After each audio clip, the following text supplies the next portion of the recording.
What a great way to start off the evening. That was so special. Another round of applause. And if we have any parents in here, can you wave?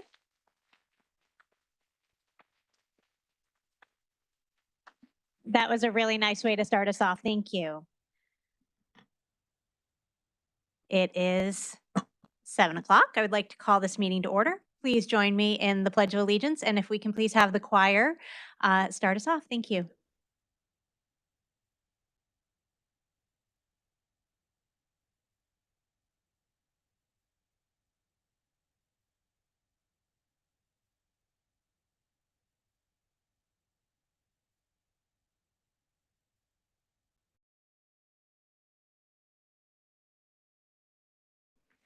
Okay, may I have roll call, please?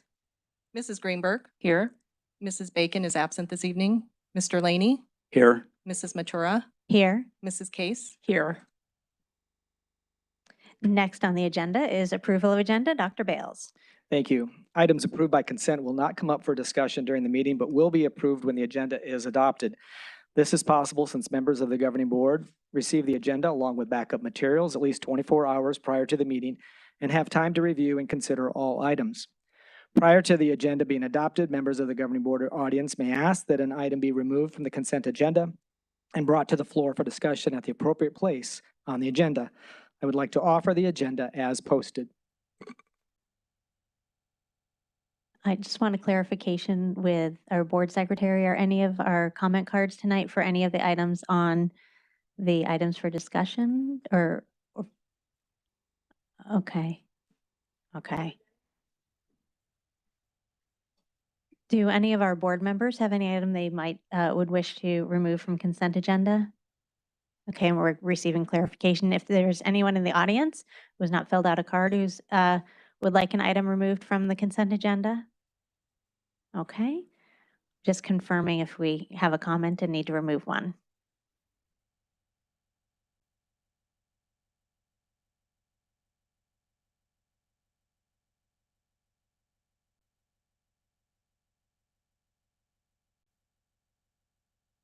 Oh, okay, consent agenda item 5 and 6 are being removed from the consent agenda, and we'll move to our items for approval.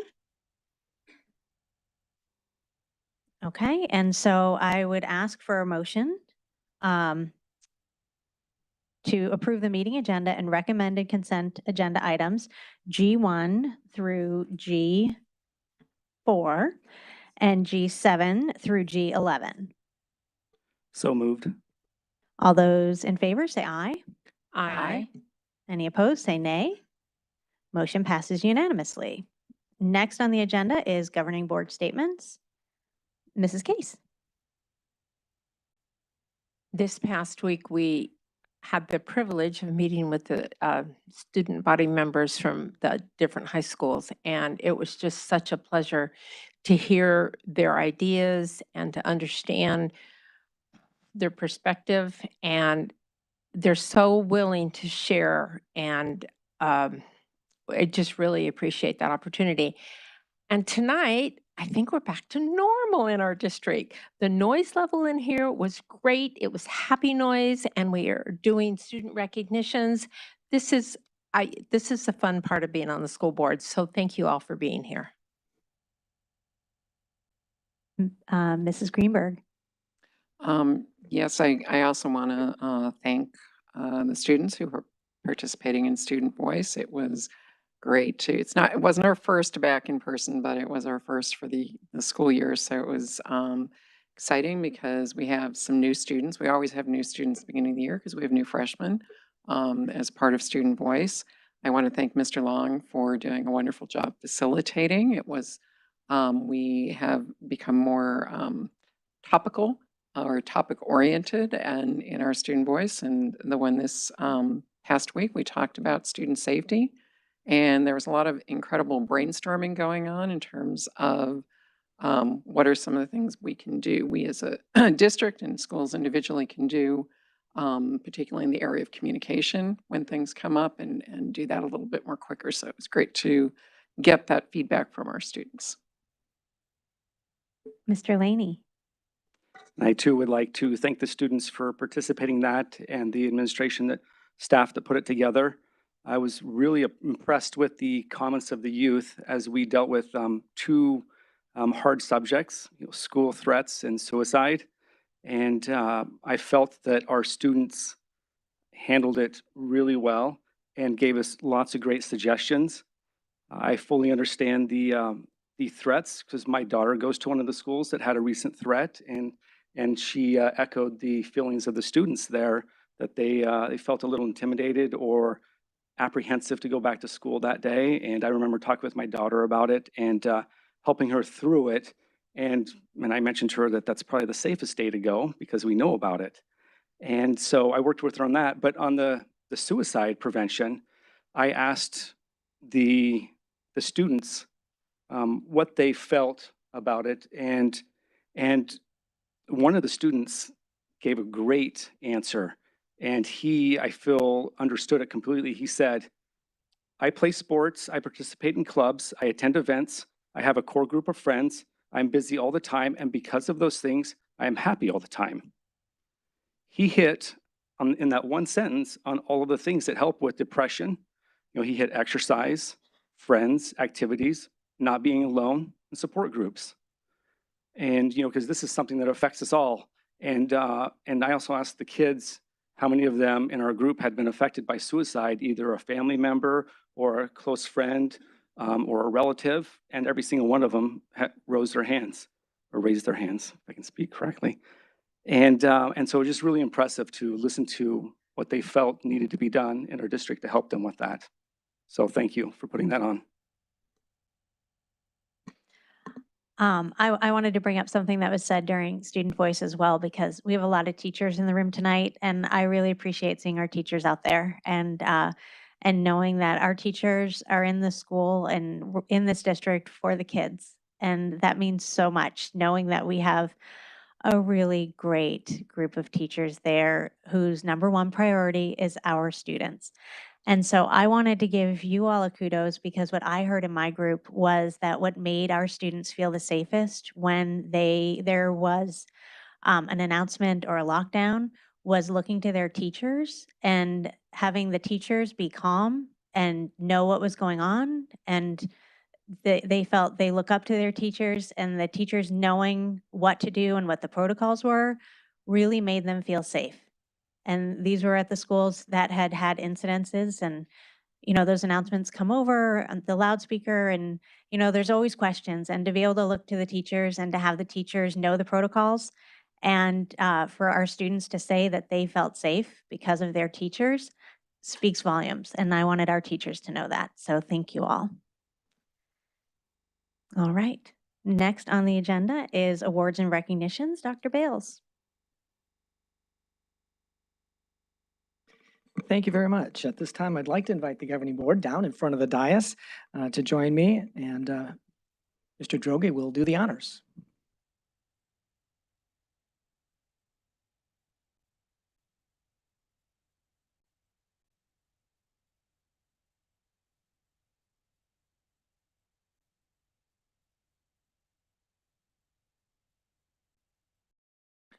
Good evening, President Matura, governing board members, Dr. Bales, members of cabinet, and attendees both in person and virtual. Tonight, we have one student recognition involving several students from around the district. Tonight's honorees, 17 of them tonight qualified as the 2023 National Merit Semifinalists. The National Merit Scholarship Program is an academic competition for recognition and for scholarships, and high school students enter the National Merit Program by taking the PSAT or NMSQT during their junior year. Semifinalists are the highest scoring entrants in each state. Finalists will be notified in February 2023 for their scholarship acceptance. We couldn't be more proud of these semifinalists and wish them the best of luck as they continue on their journey. This evening, I'll call by school. So when I call your name, please come up to the dais for a photo taken by school. If the audience could join me in congratulating from Horizon High School, Riley Franco.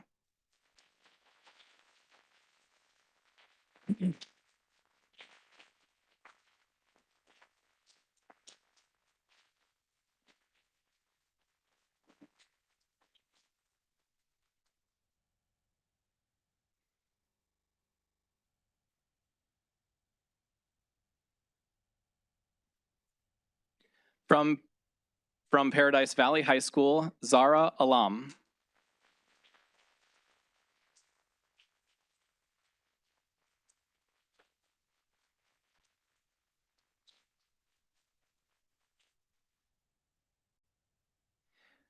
Quinn George.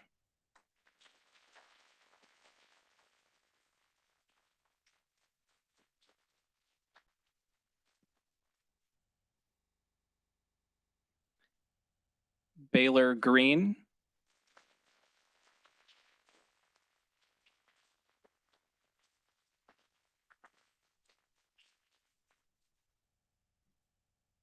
Suwani Patel.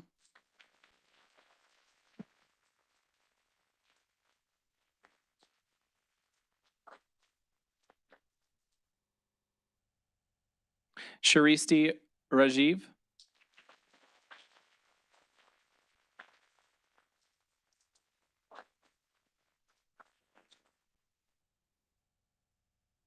Gavin Russo.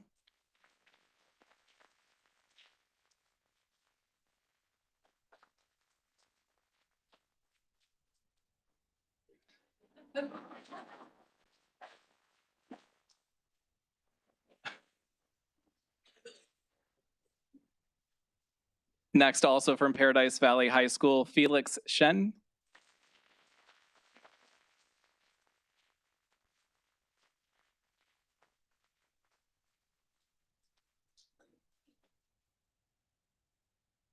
Sakshi Wag.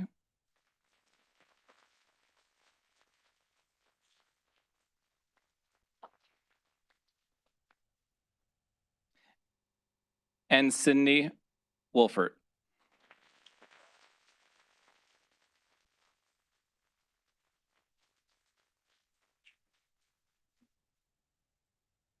Representing Pinnacle High School, unable to attend this evening, Aiden Boyd.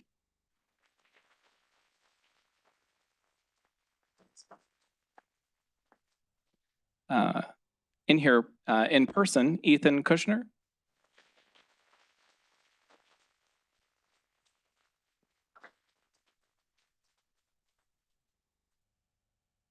Anag Pandia.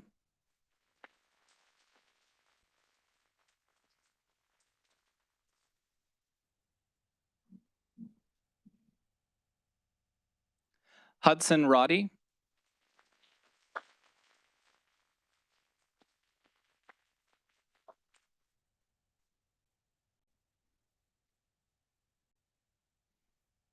Alak Shah.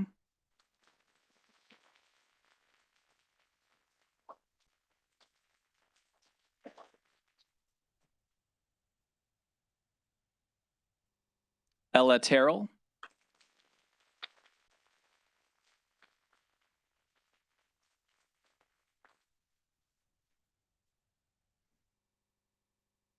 And rounding out this evening's awards for the National Merit Semifinalists from Shadow Mountain High School, Annalise Vincent.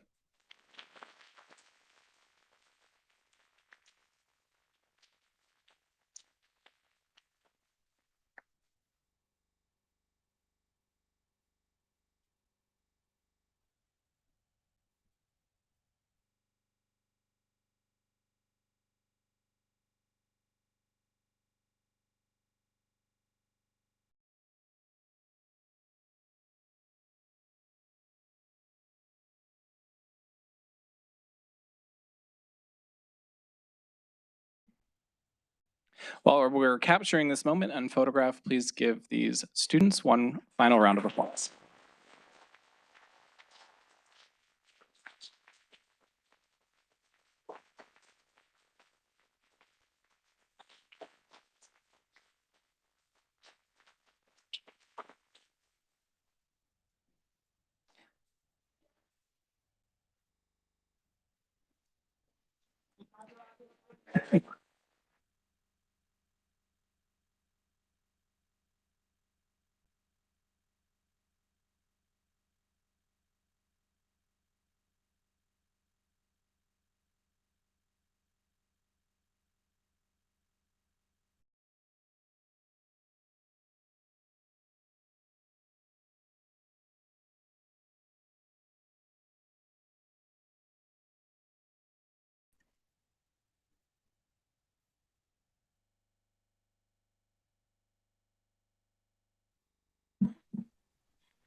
Thank you. And with that, President Matura, that concludes this evening's awards and recognitions.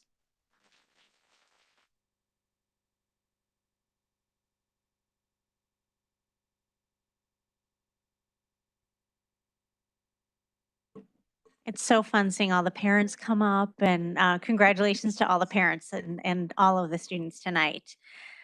Next on the agenda is call to the public.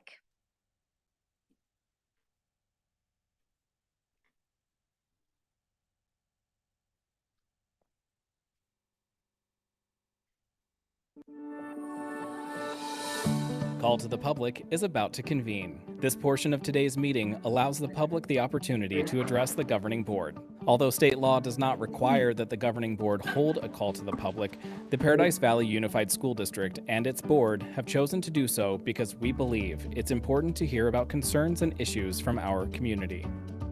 While call to the public is not designed to be a discussion, the board is here to listen. Due to Arizona open meeting law, the governing board cannot respond to, discuss, or take any action on items brought up during this time. However, staff members may be directed to get back to you and address individual concerns. As a reminder, the point of this and every board meeting is to accomplish the business at hand, and to be able to do so in an open and collaborative way.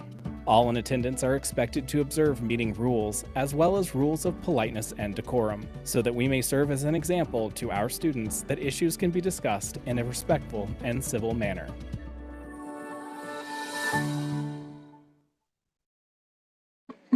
Tonight, we have 4 people who have submitted comments cards prior to the start of the meeting.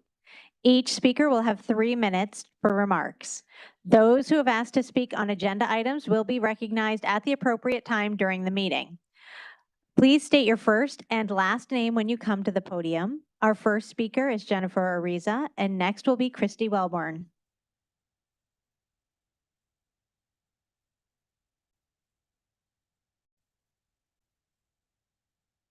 Hi, my name is Jennifer Ariza, and I want to say thank you to each of the board members for putting the time in that you do to your positions. I know personally it's difficult to make each one of these meetings, so for that I thank you. I stand here tonight as a concerned parent in the Paradise Valley School District, and I appreciate the opportunity to speak. My concern as a parent in the district is the education and welfare of Paradise Valley Unified School District students. As I stand here tonight, I want to declare that pornography should not be allowed in our schools.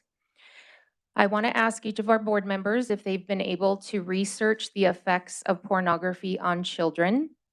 Pornography is most often thought to be pictures or videos of nudity or sexual acts, but the depiction of those sexual acts in literature is also pornography. The American Bar Association states that exposure to pornography harms children and youth by normalizing sexual violence, creating unrealistic expectations for intimate partners and relationships, and increasing the risk of addiction. This happens whether it's a graphic video or an explicit passage in a book. Pornography is used to train and desensitize people and increase demand for human trafficking. Porn users often seek to act out what they have seen and read in pornography. The National Center on Sexual Exploitation states that a wide array of harms from pornography use have been objectively identified by research. It also states that converging evidence from peer-reviewed research finds that pornography consumption, especially of violent pornography, is associated with a broad array of sexually hostile attitudes and violent behaviors, such as male sexual aggression against women, greater likelihood of adolescents sexually harassing a peer, purchasing of sex. I'd like to ask if anyone on the board has known someone who's been a victim of human trafficking. Do you know that Arizona is home to the largest human sex trafficking recovery program? Do you know that we are taking elementary age children into this program?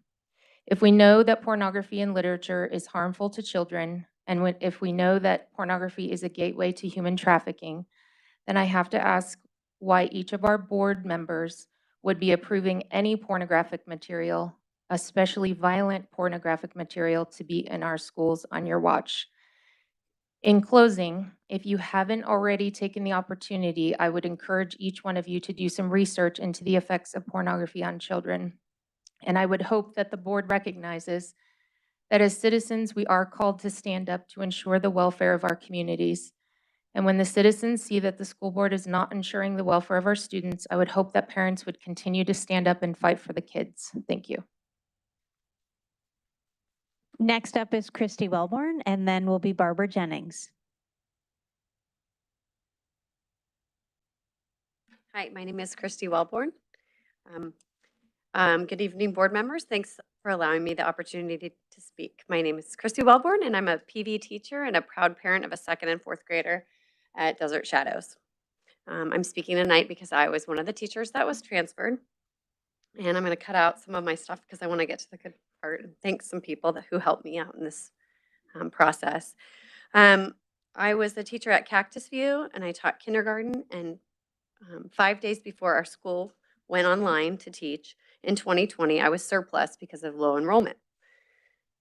The head of HR at the time was Dr. Bales, and he was very helpful, accessible, and patient as he knew the impact it had on me as a single mom of 2, and where I wanted to be. And I chose Pinnacle Peak Prep to teach 1st grade. And I have to recognize my teammates who supported me, Christina Canella, Cindy Orsini, and Meredith Ogden. I would have not had such a successful year that first year there without them. Fast forward to 2 years later, this August, at Pinnacle Peak, our 1st grade, our numbers have been low, pandemic and otherwise, but we knew it was going to be since staffing in February. My classroom was funded through ESSER to keep small class sizes. So you can imagine how surprised and devastated I was after being with my 1st graders for about 3 weeks to learn that my class would be collapsed and I would be transferred. I had 2 days with my 1st graders and that was it. They collapsed. They also collapsed 2nd grade at our school, Jenna Dawson, who you heard from last time at Pinnacle Peak. Parents, former parents, colleagues, they all reached out and people were upset.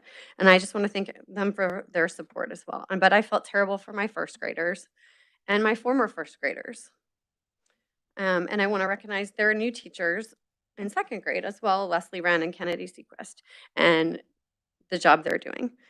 I want to thank Dr. Freed because he encouraged me, our principal at Pinnacle Peak, he encouraged me to step out of my comfort zone in primary grades and to talk to Jerry Withers, the principal at Sunset Canyon, and to check out 6th grade.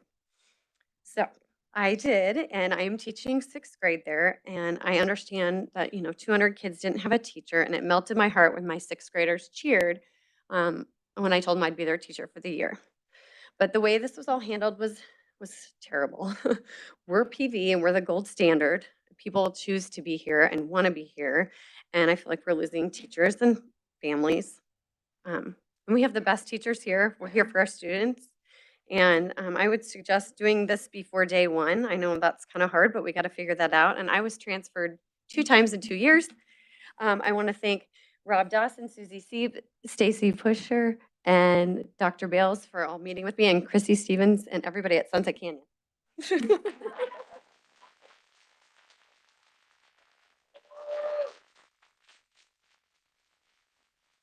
We have Barbara Jennings, and then Lily Gresham.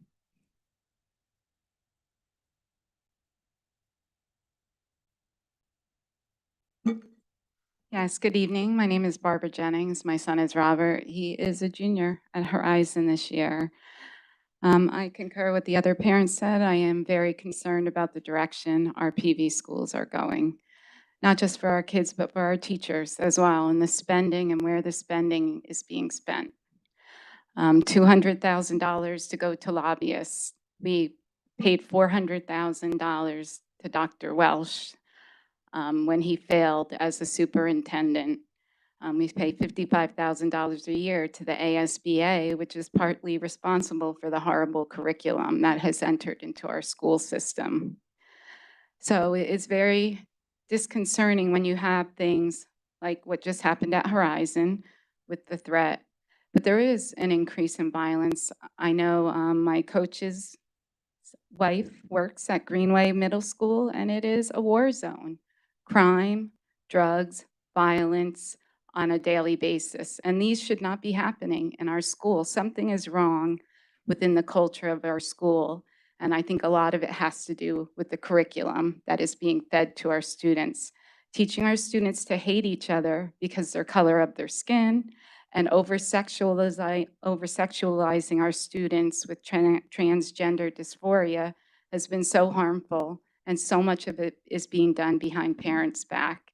This has put teachers in bad positions, but it's also created an extreme amount of distrust by the parents for the school board and administration. I'd like you to think back and what you would give yourselves as a grade for our last 4 years of teaching, because our schools are failing. Our test grades are 30 to 50%. And why do you think that is? It's because you're not putting emphasis where it belongs, which is on education, which is on science, math, English.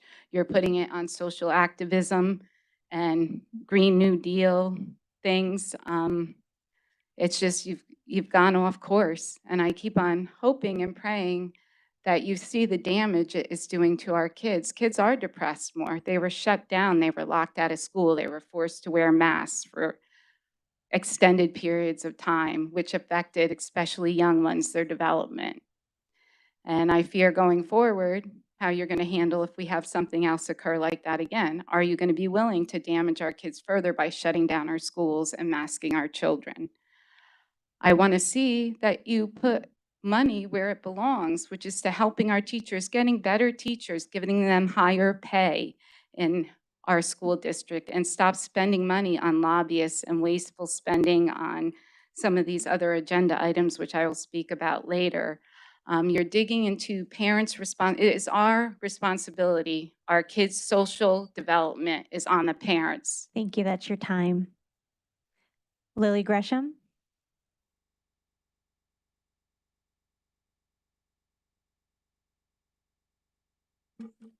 Hi, my name is Lily Gresham, and I'd like to start by saying thank you to all the board members for all their hard work. I believe in public education that serves all students. Also, I think the primary function of education is teaching students how to think for themselves. Book banning restricts information and discourages freedom of thought, and children prepare for adulthood in the classroom with books and through education. And banning books for being pornographic, whatever that means, is not protecting our children. It's about discrimination. And I would really like for whoever talks about pornography in schools, including HB Bill 2495, I would like to have some specific examples of or references to what pornography they're referring to, because it comes up at every meeting. And I don't even know what it means. I mean, what is the sexually explicit material that is being referred to? I would like to know what books it's in. I would like the reference. I would like to know what they are talking about, because you can't just come up here all the time and talk about pornography in schools and the bills that are pornographic, sexually explicit, whatever. What are those? I mean, what books have that? What lesson plan, what material is pornographic? I'd like to know, instead of just throwing it out there and banning everything. I'd like specific examples of alleged pornography, sexually explicit materials. I'd like to identify those materials specifically so we can avoid them, I guess. What else? I mean, but you can't just come out here and spew stuff all the time, and it's also in the House bills as well. And I thought education is supposed to teach our children how to think for themselves, how to be critical thinkers, how to have empathy for others, how they see the world around them. And they need to see that they are represented in school, literature, books, because otherwise it's not fair, and it's discriminating, and it's censorship. And what else? Yeah, that's the safest way for our kids to learn about the world is through literature. And it is the safest way. And even if topics that may be uncomfortable to read are the safest way for kids to learn, to process those challenges. And when books are flagged and reserved or as inappropriate, it sends a message to the people in those books that somehow they're inappropriate, that they don't matter, they're not represented. So whatever that pornography or sexually explicit material is, or whatever is inappropriate, I think needs to be identified specifically. That's my time.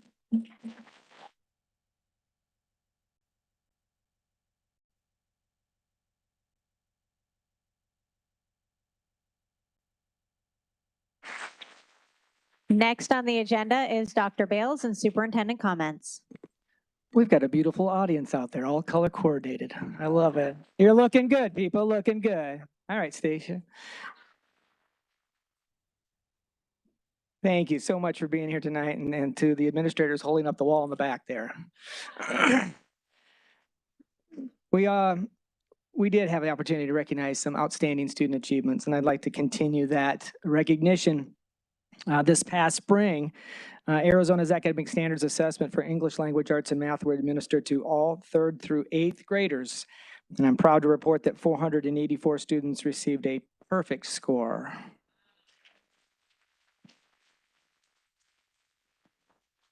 Congratulations to our students on this fantastic accomplishment. I'd also like to thank our teachers and our classroom support staff for their dedication in supporting our students on their journey of excellence. So thank you.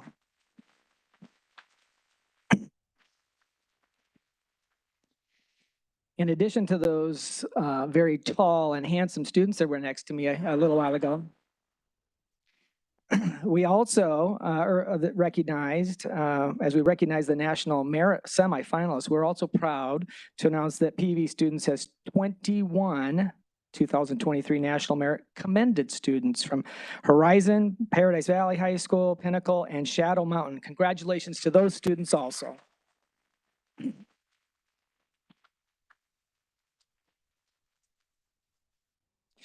Join us in celebrating National Hispanic Heritage Month from September 15th through October 15th.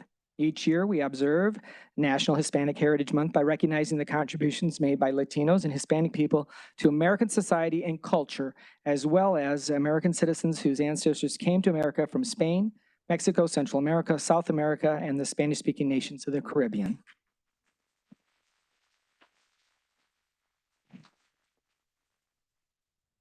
Now, this next announcement is not just for parents of 8th graders. I want kindergarten parents to listen too, because it's not too early to be thinking about this journey of excellence.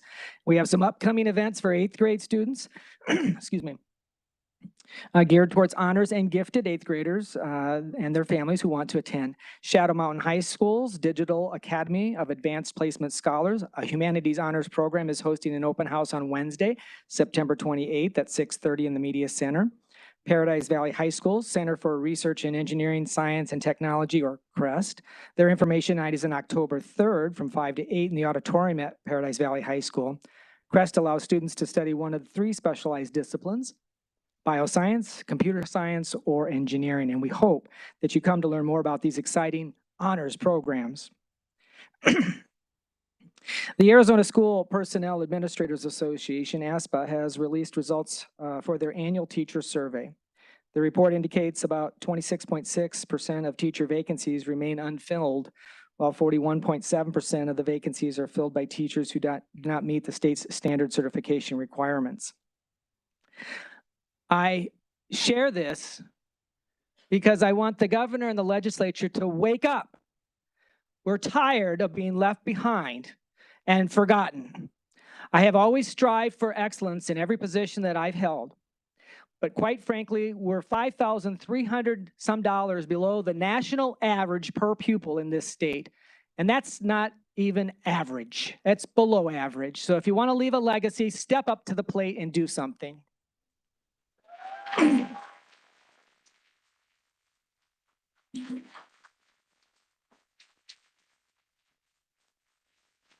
In PV schools, we engage, we inspire, and we nurture students through high-quality instruction, meaningful educational opportunities, and dynamic learning experiences. And one of those experiences is our PV schools college and career fairs, which will be held in October. These fairs allow our high school students the opportunity to meet with recruiters from colleges, universities, and technical schools statewide and across the country. Students will have 5 chances to meet with college recruiters and career counselors who will provide them with the firsthand information regarding their schools and answer all of their questions. The best part is that students are welcome to attend any of the district-wide college and career fairs regardless of which high school they attend. And more details are available on our website at pvschools.net. And in ending tonight's comments, I wanted to call attention to a special recognition we recently learned about. In the category of K-12 education, PV Schools has been designated as the highest ranking employer in Arizona as a part of the Forbes Best Employers by State list. Outside of education, including all industries, the district ranked higher than Nike, Starbucks, Hilton, Nordstrom, and other national organizations. So we are very proud of that. The list was compiled by surveying 70,000 Americans working in businesses with at least 500 employees, and the surveys were conducted anonymously without our knowledge, allowing participants to freely share their opinions. The list ranks 1,382 employers that received the most recommendations, so we're very proud. Thank you. And those are my announcements and comments for tonight, President Machuro. Thank you. Next on the agenda is items for approval. Dr. Bales.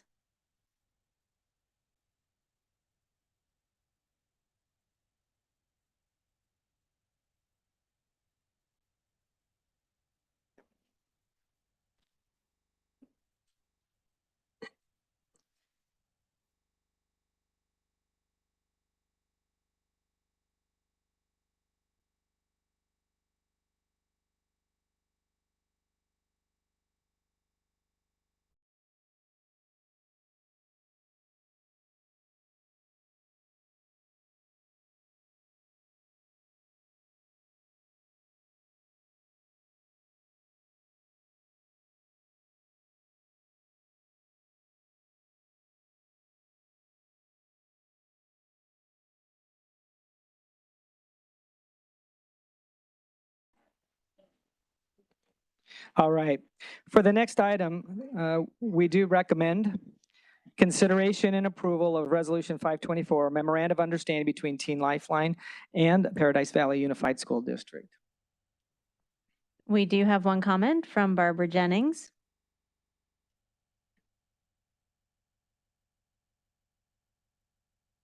Thank you. These are for items 5 and 6.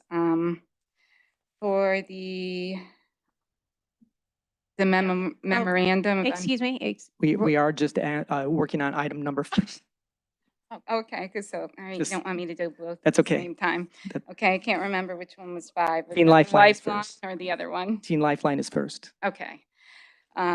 This, I'm a little bit concerned about this again, because it sounds like these people are going to be on our campuses. We do not know who they are. They're going to be speaking to students regarding social issues. And as a parent, those issues belong to us at our home. If a child is or a student is having difficulty in the class and they're showing signs and they reach out, that's one thing. But putting these people on campuses, which I'm not sure how many campuses, the age of the students that are going to be addressed. Of course, we always want to protect our students from any suicidal thoughts. But again, it's overreaching into a parent's job. It is our job to take care of our children, their mental and social well-being, not the schools. Your job is to educate our children, not to provide these counselors. We don't know who these people are. We don't know what their background is. We don't know what they're going to say to our children. We see a lot of this transgender nonsense going on and the push to take these puberty blockers, which is horrible and has long-term effects on children. We see children under 18 getting mastectomies, removing their body parts, and we don't know who's going to be encouraging this, encouraging them to do certain types of medications. We do not know as parents what is going to be going on with this Lifeline and this suicide. So, I mean, I don't know if there's some way we can find out who's going to be working for them. Was there something somebody wanted to say? Please continue. You're talking to the board. Right, I understand that, but it's rude when people yell in the background because this is our children. It's our children and their welfare, and nobody's going to take better care of them than their own parents. So it's concerning to me because I don't know what is going to be involved, what they're going to discuss with these children, who these people are that are going to take on these discussions with our children. And is this going to be an additional cost to our school system? And again, you know, is this the appropriate place to be spending money? I mean, maybe it's things in our curriculum that are causing our children to have depression and suicidal thoughts when you're confusing them sexually. So that is something else that needs to be addressed as well. Thank you.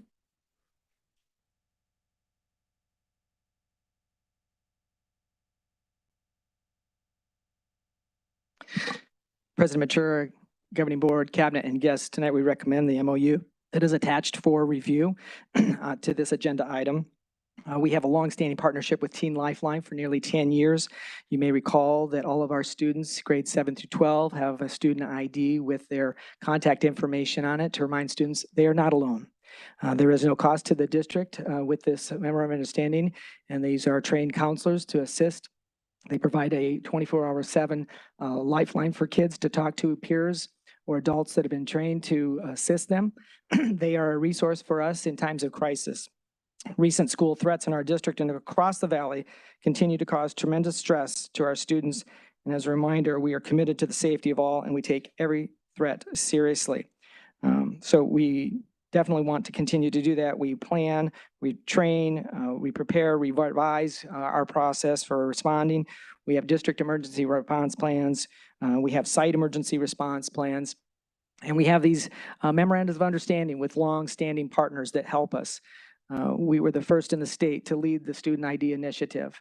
And now it touches more than 250,000 students across the state. And you may recall, Governing Board, that just the other day when we were meeting with our students in Student Voice, one of them talked about how the student ID was a place that they knew they could call if they needed some support. And so with that, we do recommend approval. Any questions or comments from the board?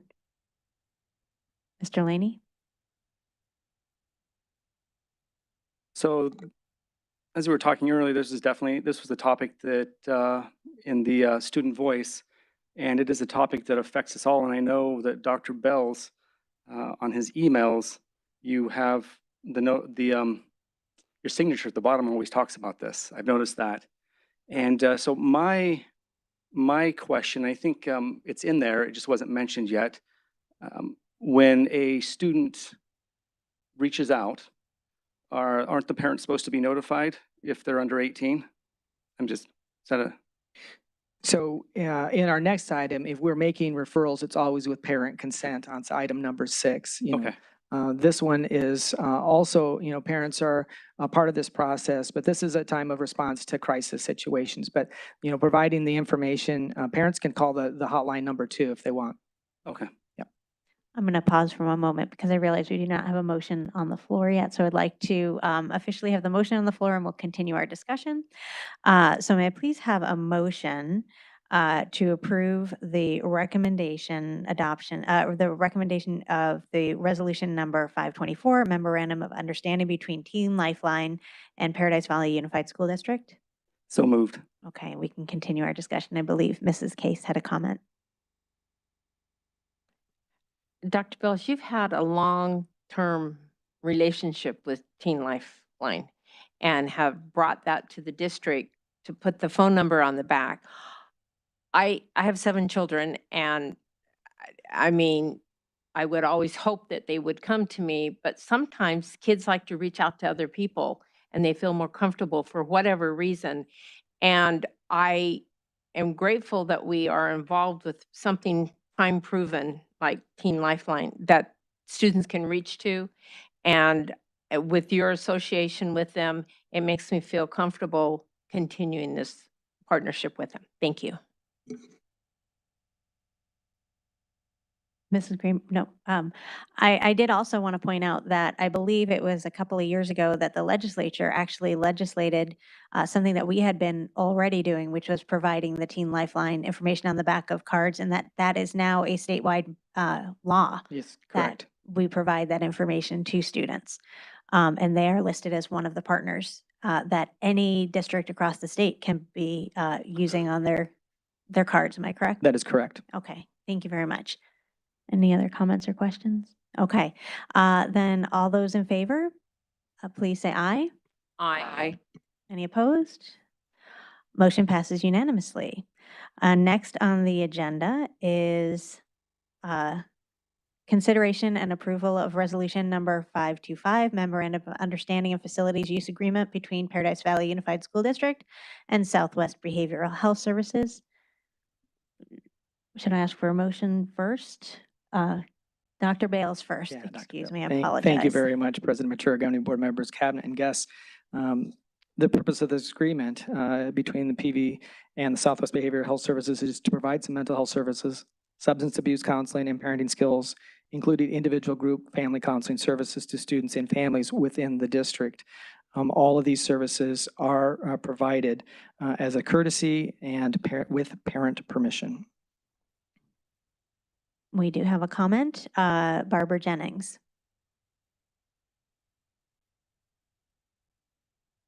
Yes, thank you again. I'm just a little bit concerned how this is going to play out. From what I read, that they're going to be in our schools, and I don't know what age. Again, if it's high school, elementary school, what background these counselors will have, and where they'll be in our schools. It's just the fact that too that you're renting out Palomino for $1. Again, we have an override that you're passing, and to rent out this facility for $1, then when we possibly could make income to maybe serve some of our teachers or other areas is also a little bit confusing to why you would do it for $1. And I believe we still absorb the expenses of the electricity and the operational expenses as far as the lighting. If I'm incorrect, I'm sure you'll tell me. But I just am concerned about, again, people that are in our schools specifically to do counseling work. I mean, we hired those SEL counselors, 5 of them already, to be in our schools. And now I believe from what I read, that they are going to be also in our schools. And is it just going to be high school, or is it going to be middle, elementary? So there's just questions I have regarding how this program is going to work. Thank you. Okay, may I please have a motion to approve resolution number 525, Memorandum of Understanding and Facilities Use Agreement between Paradise Valley Unified School District and Southwest Behavioral Health Systems. So moved. Dr. Bales, do you have further information you'd like to provide us with? And then we can ask any questions. Yeah, Dr. Jarris, would you please help with some commentary? Yes, Southwest Behavioral Health is currently operating. They have in 6 of our schools directly. They we started with Palomino. We were working with Palomino for about 10 years. And then a few years ago, we started expanding that to other campuses.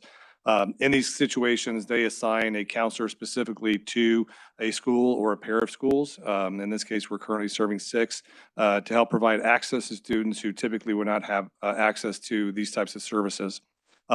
When they are referred, they are done so completely with parent support and parent signing off on that. So parents are aware of who the counselor is and the meeting time and location. The office space that's being used is not the entire campus. There's an office space set aside on campus for the counselor to provide services there at the campus if that's what's best for the family. Oftentimes they might meet remotely or virtually after school hours. They work with the families to negotiate when that's going to be. But we do provide the opportunity for them to have space on campus because oftentimes the students who are most in need of it and families that don't have access, that's the best time for them to be able to meet with the counselor. Thank you. Mrs. Case? I have a grandson that has a hard time controlling his physical actions toward others. And he's been able to go to someone on campus, and that has really helped him in his schoolwork. So I appreciate programs like this that can help children learn how to diffuse a situation so they can continue to have friendships at school and not ruin them with inappropriate actions. And so I'm grateful for programs like this, and I'm glad that it's done with the permission of the parents, because my daughter really likes having this done at her school. Thank you. Mr. Laney? Yeah, I just wanted to say when you were saying access, you're also meaning the Arizona Healthcare Containment System, right? So just wanted to clarify that for anybody who didn't catch that. Yes. Yep. Okay. So that it helps people enroll in that. So a lot of our Title I schools, people may need that, that they might not know about it, and they'll get the help, of course, with parental consent, right? Okay. Correct. And I would also add that, there's levels of service that we can provide based on experience and expertise. And so we've hired campus positions to work with students, but their capacity is limited based on what their training and background is. And so when we start getting into the real need of a student who need one-on-one counseling that requires a certain amount of training, organizations like Southwest Behavioral Health are able to provide that training that's beyond the scope of our employees. I just have one more question. How long has this been? How long have we used this? This is an MOU that's been renewed before, and we've been with them for more than 10 years. We've been with them for well over 10 years. Okay, thanks. Mrs. Greenberg? So just to reiterate what I'm reading in the MOU and because questions were raised, any counselors or any staff from Southwest Behavioral Health is only going to be working with students who are referred to them, and only with the consent of their parents, and potentially the families would be working with the counselors. In no way are we seeing anyone from Southwest Behavioral Health walking hallways looking for students. This is completely referral. That is correct. Okay, just wanted to make sure. Thank you. I've really appreciated this partnership. I think it's been so important to the schools where these services are offered, because families who are taking advantage of these services do not have many of them do not have the opportunity to go find counselors on their own, pay for counselors on their own, to find time to take off work to meet the needs of the student, and to have the Southwest Behavioral Health be there for these kids, and the parents can utilize these services at a time that's convenient and that is actually made available to their students, is such a gift. And I appreciate that we have this partnership. So, all right. All those in favor of approving resolution number 525, Memorandum of Understanding and Facilities Use Agreement between Paradise Valley Unified School District and Southwest Behavioral Health Services, please say aye. Aye. Any opposed, say nay. Motion passes unanimously.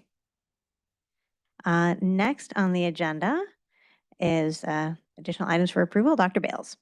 Thank you, President Matura, governing board members, cabinet, and guests. And tonight we recommend for approval the 712 English Language Arts Curriculum Resource Adoption. There were no changes from the first reading at our last meeting, but Dr. Corson and his team are available to answer any questions. We do recommend approval. May I please have a motion to approve the are we, Dr. Bales? We're set with I apologize. May I please have a motion to approve the recommendation adoption of 7 to 12 English Language Art Curriculum Resources to be implemented as presented? So moved. Do we have any comments or questions for Dr. Corson or Dr. Bales? I just want to just quickly, how long is this approval for? And what is the dollar amount on it? Just quick referral. Certainly, in this case, this adoption is for 7 years and at approximately $2 million for this 7 years. Okay, thank you. One other comment. It was the committee 100% agreed to this. Isn't that what my memory serves? Or That is correct. 100% of the committee agreed to adopt this. And just as a reminder to the governing board, this is the existing resource that we have been using for the last 6 years. And it has been widely popular among our ELA teachers, and continues to receive high ranking from Ed Reports. Thank you for reviewing all that. I appreciate it. Any other comments or questions? All right. All those in favor, please say aye. Aye. Any opposed, say nay. Motion passes unanimously. Next on the agenda is consideration and approval of resolution number 526. Dr. Bales. Thank you, President Matura, Governing Board members, Cabinet, and guests. Tonight, we present a unique partnership to re-engage with students who dropped out but have not enrolled in another Arizona public or charter school. Mr. Long will present for approval. Good evening, President Matura, Governing Board members, and Dr. Bales. For your approval this evening, I present to you a memorandum of understanding between Elevated Education and the Paradise Valley Unified School District. Through the establishment of this memorandum, Elevated Education will offer students and their families re-engagement and positive mentoring for youth through a project funded by the Governor's Office. Elevated Education's Teen Victory program provides a positive alternative to teens and young adults seeking to re-engage in their academics. The program will offer opportunities for youth of diverse economic backgrounds to gain skills for academic success, relationship building with others, building a positive self-image, as well as connection to their local community. Elevated Education monitors the progress of students who choose to participate in the program and proactively intervene when these students show early signs of attendance, behavior, or academic problems. Intensive and individualized support is the hallmark of this program, designed to give students who have fallen off track and who face significant challenges for success. When students transfer to other districts and charters, we can generally account for their whereabouts. Students who will be targeted for participation in this program are those students who have been dropped from our rosters due to attendance and have unknown whereabouts. Through the use of directory information, Elevated Education will search for and reach out to these students. With that, we recommend approval. May I please have a motion to approve resolution number 526, a memorandum of understanding between Elevated Education and Paradise Valley Unified School District for school year 2022 and 2023 as presented. So moved. Do we have any comments or questions? Mr. Laney? So I know in here it says no cost. That's correct. It's not going to cost us anything for this. So they're going to help us out to find kids that we don't know why they left our district, where they went. So this is going to help us get data to figure out why we've lost some of our kids. Am I correct on that? There is no cost to the district. It's funded from the Governor's Office. And we think the return on investment, it could quickly be helpful if they can help re-engage them back into our schools. And that's what their mentoring efforts will do. First and foremost is to track them down, find them, and try to re-engage them with our schools and support systems. Thank you. Mrs. Greenberg? Do we know how long this program's been going and what other successes other districts or other schools have? Yeah, this is a brand new program, just recently funded from the Governor's Office this summer. So it's a new endeavor. Mrs. Case? This is really exciting to have an opportunity to reach out to these kids who need to graduate from high school and who've fallen through the cracks. Maybe they got a job, maybe they didn't, whatever, maybe after COVID, to reach out to them and help them so they can have a good step in the right direction for their future. This is really exciting. Thank you for reaching out and making it available to us. Thank you. And just to reiterate something that I think Mr. Long mentioned, while we know typically when a student enrolls in another Arizona public school or charter school, records are requested, and that is data that we can find easily from the Arizona Department of Education. We do not know if records are not requested, if they are homeschooled or a private school or parochial school. So, we will collect data to know if maybe that's where they've gone.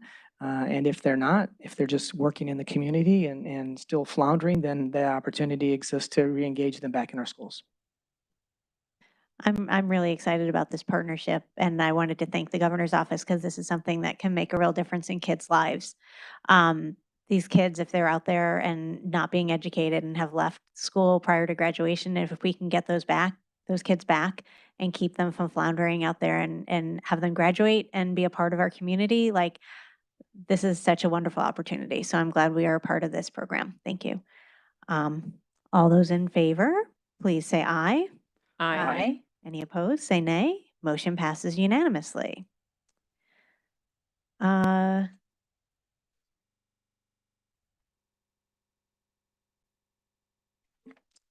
Next on the agenda is gifts and donations, and we have quite a few this evening. We are always appreciative of all gifts and donations that come into our district, and we have such a generous community who is out there really pulling for our kids and helping our schools where they are able. And so I wanted to call attention to a few tonight. We have Scottsdale Unified School District donated $1,300 to Roadrunner School, and I think that's really special. We have that they were able to, our district next door, being able to provide things for Roadrunner School and to the site discretionary fund. Rebecca Clout donated just over $1,000 to the site discretionary fund at Pinnacle Peak Preparatory School.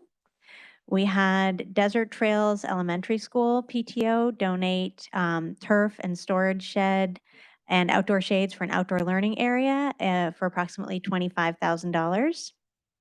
Greyhawk Elementary School PTO donated an outdoor classroom to Greyhawk Elementary School, and that was over $200,000 that was put into the outdoor classroom. I know that was several years in incoming and with community support as well. So that's a great gift to the school. And I do want to call out to PV Schools Education Foundation for donating $25,000 to Shadow Mountain High School, PV High School, North Canyon High School. And what this money is used for is to provide funding for dual enrollment, AP exams, IB fees. And this makes it possible for students who have financial needs to access all of these classes at no cost to them. And so appreciate PV Schools Education Foundation for supporting those students. And with that, may I please have a motion to accept the gifts and donations as presented? So moved. All those in favor, please say aye. Aye. Any opposed? Motion passes unanimously. Next on the agenda is items for discussion. Dr. Bales. Thank you, President Matura, Governing Board members, Cabinet, and guests. Our first item this evening is the K-12 Writing Curriculum Supplement Adoptions First Reading, and Dr. Corson and his team are here. Good evening again, President Matura, Governing Board members, Dr. Bales, Cabinet, and guests. Tonight is the first reading of the Supplemental Writing Adoption Committee recommendations. One of our facilitators of this committee, Shelley Edgar, our elementary English language arts curriculum specialist, is here this evening to present to you the committee's process and recommendations and answer any questions you may have. Good evening. Tonight, I will be sharing with you the Writing Supplemental Adoption Committee's recommendations for writing programs at various grade levels. This presentation will include our committee membership, our purpose, timeline and process, evaluation criteria, community feedback, and recommendations. The members of the committee included myself and Jen Young as the facilitators, teachers from elementary, middle, and high schools, special education teachers, administrators, and parents. I would like to thank the committee members for their dedication. I appreciate their investment in making a recommendation that is best for our students, families, and teachers. The purpose of our committee was twofold. Our first purpose was to identify and recommend to the governing board district-approved writing curricular resources that schools may use to supplement to our current English language arts primary curriculum resources, which are Wonders for grades K-6 and Study Sync for 7-12. Our second purpose was to select an elementary and secondary writing curriculum to purchase for schools who request a supplemental writing resource. The rationale for this was to increase literacy achievement through explicit writing instruction as part of our multi-year literacy plan, to provide supports to schools with curriculum resources and associated training for schools that had not previously purchased materials, ensuring that all students have access to quality materials, to analyze and select resources that align to our state standards, engage students in evidence-based writing strategies, and prepare students for college, career, and community life. To achieve these goals, we researched vendors, gathered proposals, and assembled our committee members. At our committee members, each vendor presented their curriculum and committee members completed rubrics to evaluate their resources. We made the supplemental resources that were considered for purchase available to the community to the public for community review. And the committee held its final meeting in September and voted on final recommendations. The evaluation criteria was that as part of the committee's consideration, members evaluated the resources based on the following criteria: aligns to the Arizona English Language Arts standards, addresses all genres and purposes for writing, as well as the steps of the writing process and the 6 traits. That includes multiple instruction tools like graphic organizers, models, and tutorials. Provides scaffolding and differentiation for all students. Provides a scope and sequence that builds knowledge and skills in a logical and organized format. Includes initial training for all teachers in various formats. Incorporates online and/or printable resources that can be accessed from school or home. And that it supports Tier 1 and Tier 2 learning as part of the strategic initiative multi-tiered systems of supports. The committee reviewed all of the community feedback about the supplemental writing resources, and it included comments from 25 teachers and 2 parents. There were concerns raised by the 2 parents and several teachers about one of the resources being considered. No schools were currently using this curriculum, so based on the feedback and further analysis, the committee is not recommending that resource for our district. Community feedback indicated that the majority preferred writing by design for grades K-6 and no red ink premium for grades 7-12. The committee's recommendation for the approved resources include writing by design, no red ink premium, step up to writing, units of study, writing right from the beginning and beyond thinking maps. If approved, schools could choose these resources when implementing supplemental writing resources.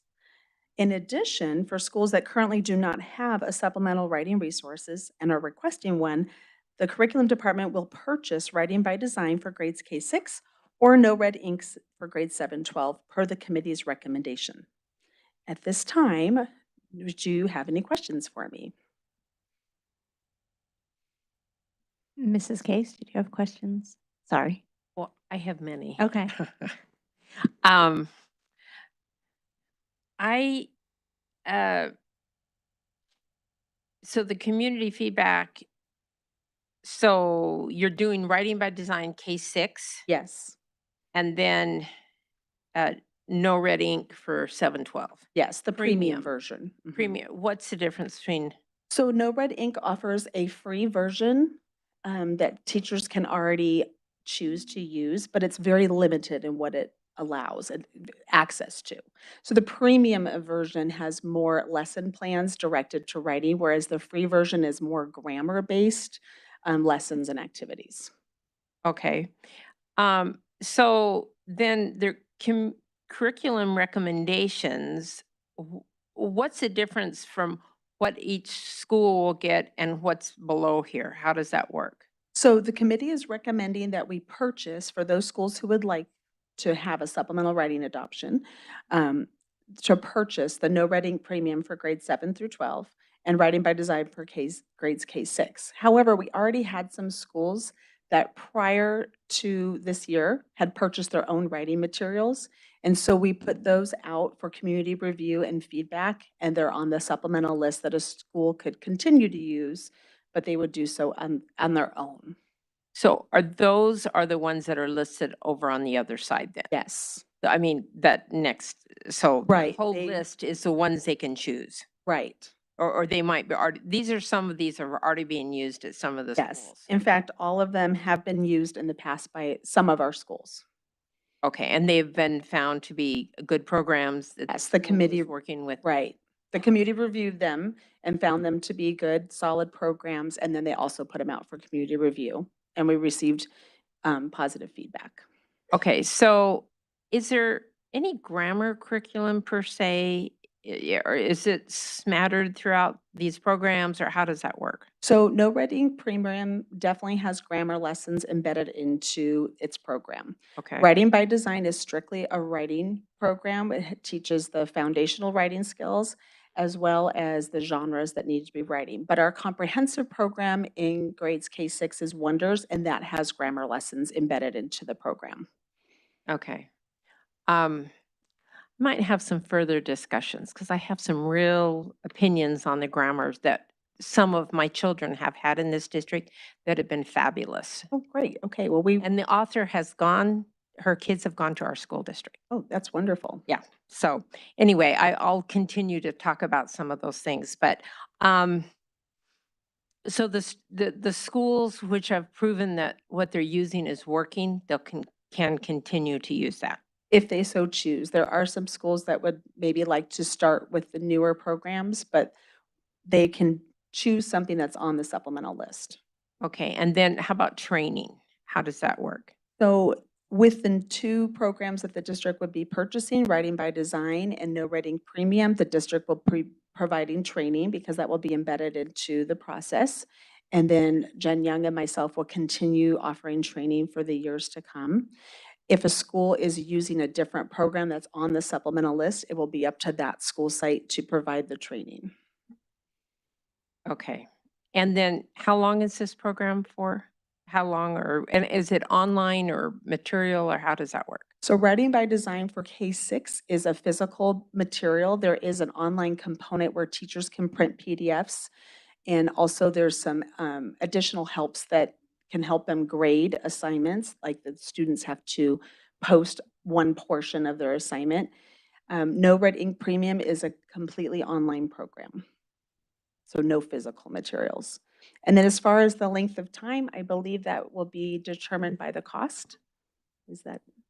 The adoption is ongoing, and because it is supplemental materials at critical venture times, for example, if our standards change or new products come about that are quality writing materials, we have a supplemental curriculum process that we'll be engaging in periodically, and at those times we can entertain additional programs if they show evidence of effectiveness.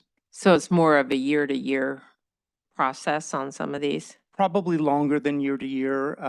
Probably every other year, we'll be considering additional programs that we might add to the list. And at that time, if there's a particular program that's currently on the list that the committee doesn't feel should continue on the list, we'll be bringing that to the governing board to remove from the supplemental list. Thank you. Thank you. Mr. Laney? I have questions about the cost structure of it. Is it subscription-based? Is it per class, per school, per district? How's the cost structure set up? Oh, No Red Ink Premium is per student cost basis. And I believe I need to possibly double check that and I will have that information for you and I will give it to Dr. Corson to give out. Writing by Design, because it's physical materials, it's a one-time purchase. If we choose to purchase that online portion, it's only available for grades 3 through 6. That is a site license for the whole school for grades 3 through 6, so not by individual student cost.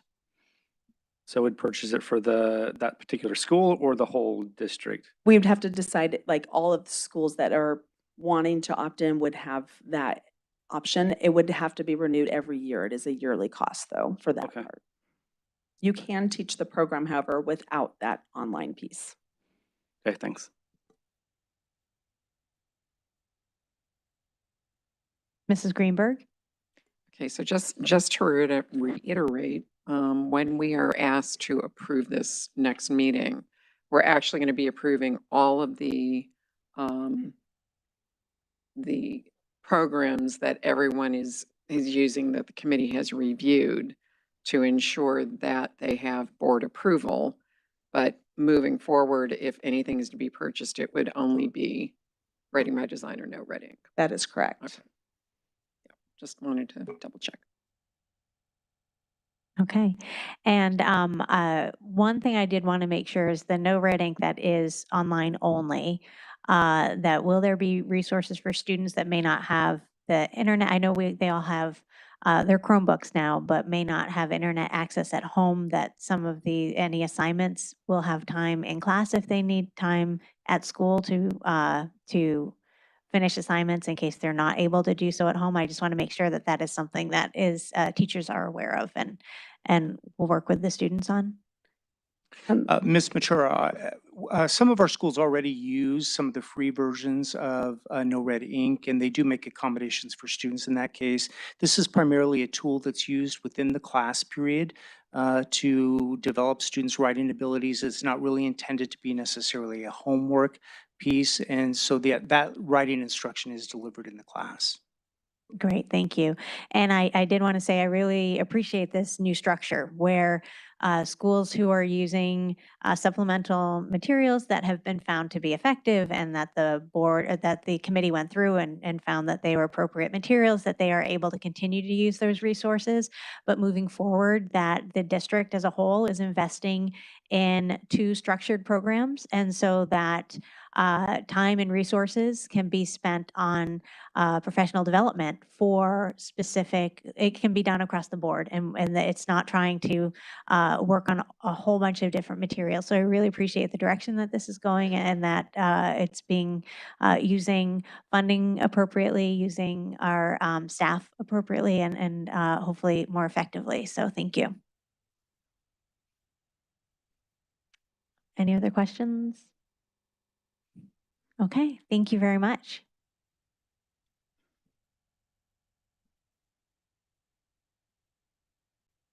Next on the agenda are recommended policy revisions. Dr. Bales. President Mature, governing board members, cabinet guests tonight. The cabinet members and I will present policy revisions from a very busy legislative session that ended in June. After reading House and Senate bills signed by the governor, attending legislative updates, and sometimes seeking legal counsel, all of the revisions or additions are the result of these new laws. Tonight's presentations are for first reading only, and they will go in groups. So Dr. Holmes, would you please begin for us? Thank you, Dr. Bales.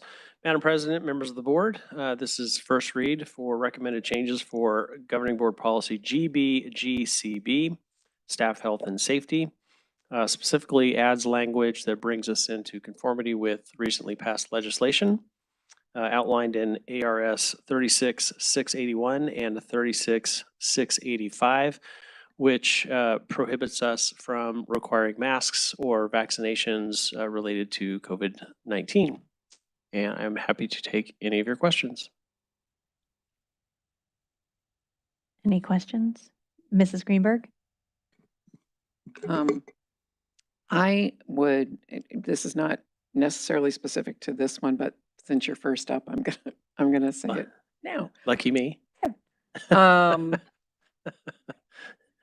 In many of our policies, and we do use policy services from ASBA, and this is one that since the copyright C is there, this is being recommended as was written by ASBA.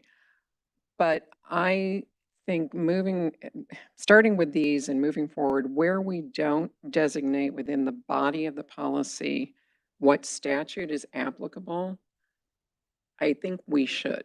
I think for informational purposes for all of us, I know we list them down there, and right now we know which ones are, the new ones are because they're yellowed.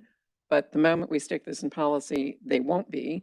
And I do think, and I will say specific to this, and as I mentioned to Dr. Bales in a very long conversation, there are some others.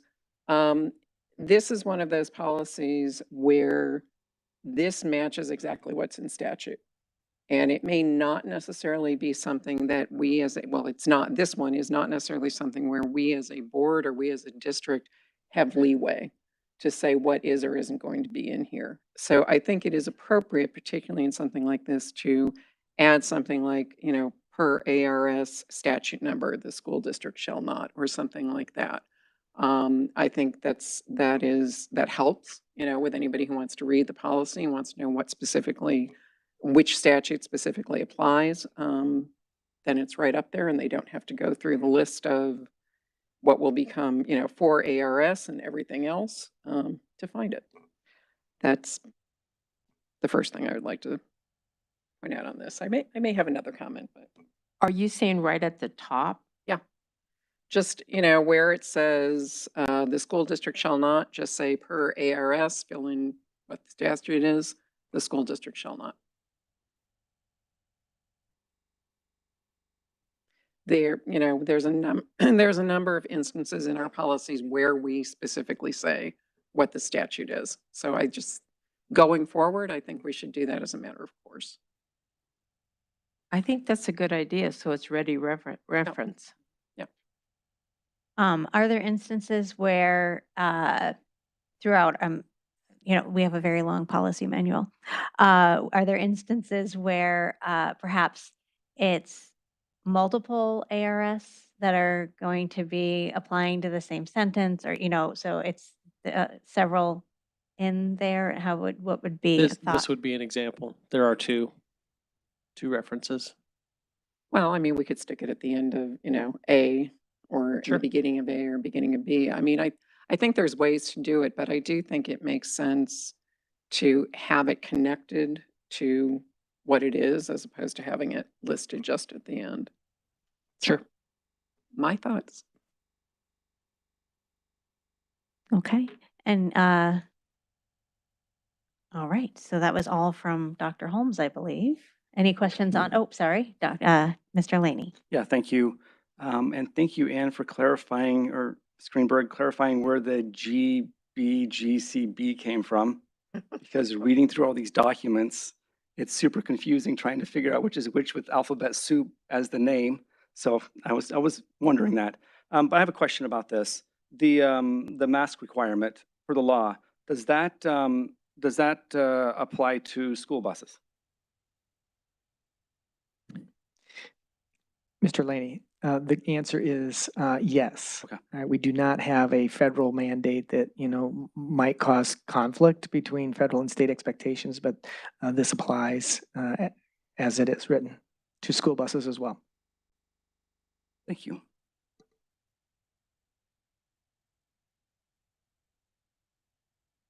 All right, next. Dr. Jarris will take the next several, beginning with IMD. Dr. Jarris? Thank you, President Matura, Governing Board, and Dr. Bales, Cabinet, guests. The first policy is IMD, the school ceremonies and observances.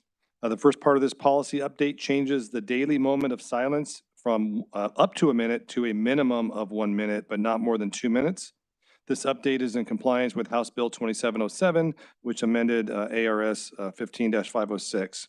And the second part of the revision is in alignment with ARS 15-717, which defines the right of teachers and administrators to read or post specific items from American history and heritage. And welcome any questions. Any questions or comments on this one?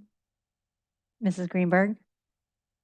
No, this is another one where I think if we can insert the statute, to the material it impacts, I think would be helpful.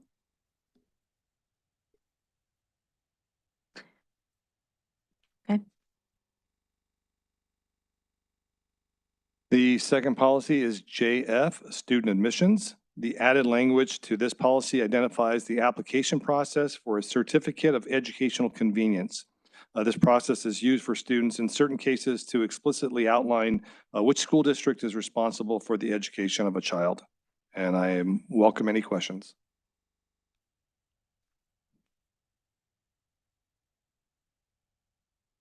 And again, this, like all the policies we're seeing tonight, are based on legislation that passed this last legislative session. Okay, thank you. The next policy is Jlcb, immunizations of students. The revised language to this policy confirms that immunization for HPV and COVID-19 are not requirements for student admission. This revision is in compliance with HB 2086, which was passed in the spring. I welcome any questions. Mrs. Greenberg? I'm still kind of confused on this one. And I know Dr. Bales and I talked about it, but it says the following immunizations are not required for school attendance. And then it lists HPV and COVID-19. And then says a school district or charter school is a governmental entity that requires a person under 18 years of age to receive a vaccination for COVID-19 or any variant must obtain the consent of that person's parent or guardian. But right above, we say that we can't require it. So we can thank the legislature for this little conflict, particularly with policy GBGCB referenced earlier that primarily references staff, health and safety. I spoke with the ASBA attorney about this, and they actually are working on some revisions not pertinent to this question or comment, but this policy, and we'll receive it hopefully within the next 24 to 40 business hours and have it available for your review by the next reading. So I don't know if it'll clean up any of the conflict because we talked about that, but particularly in the regulation, there's something that they want to address. And I've been waiting for that email to come through to highlight that. But yeah, if there is a little bit of confusion, it's because of the compliments of the legislature. Okay, and I understand that, and I I'll stop until we see the new one, but I think if we still have confusion, then I think this is one of those cases where we may need to then rework it, take a little copyright off and rework it ourselves too, until we eliminate that confusion, if possible. I would worry though, because I feel like the confusion is in the actual law and not in the way that it was written here. And so I that would be my concern there is by reworking it. I do want to just confirm that our immunizations that are required in our district are not things that are done by the governing board, but we follow the health services from the state. Is that correct? Correct. Actually, it's part of the administrative code that's put through the Department of Health. Okay. Okay. Thank you.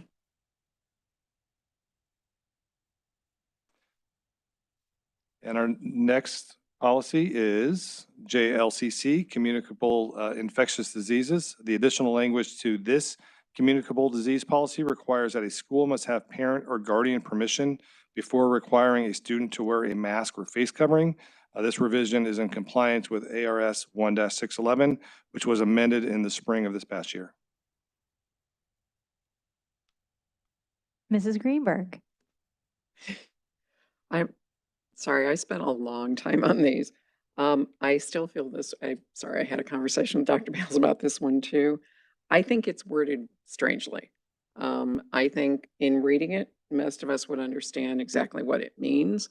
But I think the way we have clauses in there, somebody could construe that parents not give consent on the mask, but that we even have any sort of requirement to it. So I would just ask that we make sure that this says exactly what we mean for it to say.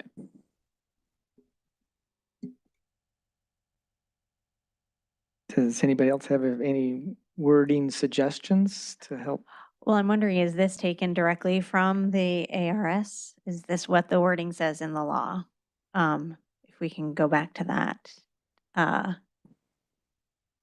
I believe think it does. We'd have to double check, but I think it comes right from the statute. But we can double check that. Mr. Laney? Yeah, just to clarify, it just basically means that kids don't wear masks unless the parents want them to. End of story, right? Okay. Would have been easy if they had written it that way. May I make a comment? Yes, Ms. Case? Having been a parent of children who got lice at school, this next one is put in lice. I'm just saying, it's not fun. Okay, so if we can get clarification on that one though, that if we're just repeating wording from the law, which I mean that's then so right. Because if we're changing around the wording from the law, then that puts us in a disadvantage possibly later. So just wanted clarification on what the statute actually says would be helpful in that one. Thank you.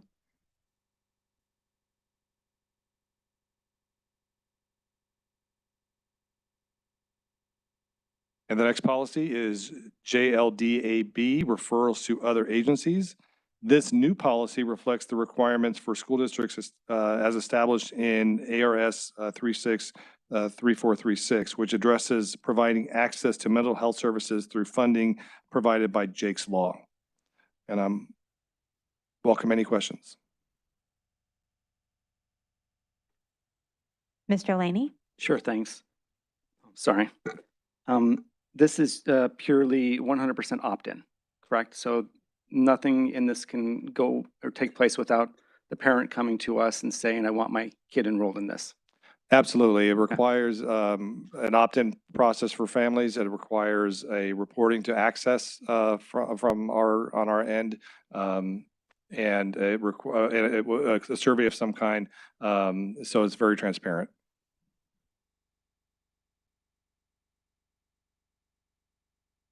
Okay.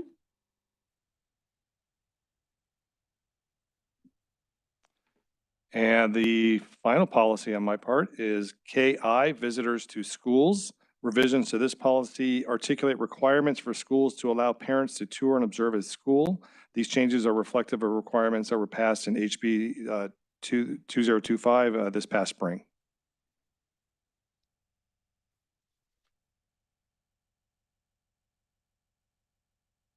Comments or questions? Oh. Mrs. Greenberg? I know at some point we had access to, oh, wait a second. Okay, this is, I think, both in, okay, first the policy and then the regulation.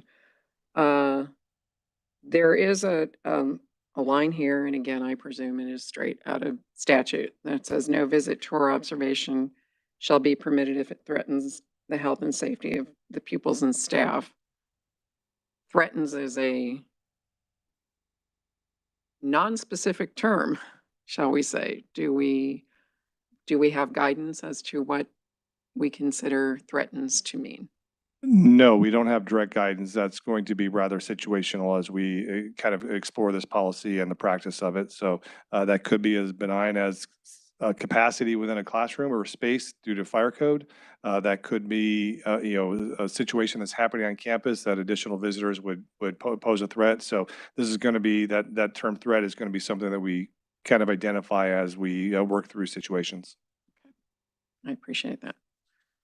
And I did want to make a mention that we've always allowed tours to be going on in our schools and allowed people to be visiting our campuses. So this is now a law codifying things that we've already been doing as a district, and now we need policy specific to the new law, but it is something we've already been in practice, and now we just need to do it as a law. Correct. Thank you.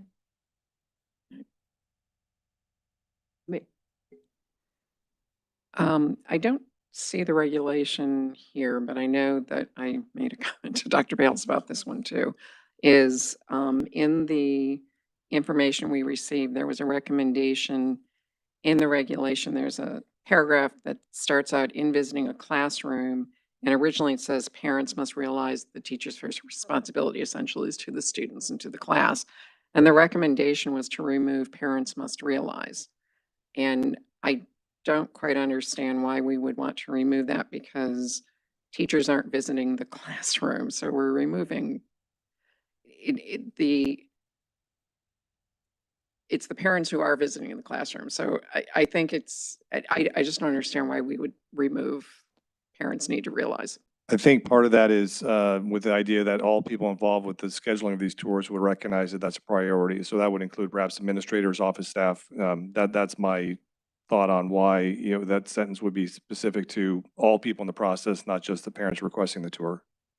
Then it seems to me we need to rewrite the initial in visiting a classroom and just say, for classroom visits, the teacher's first responsibility is, and then it becomes more universally applicable, I would think.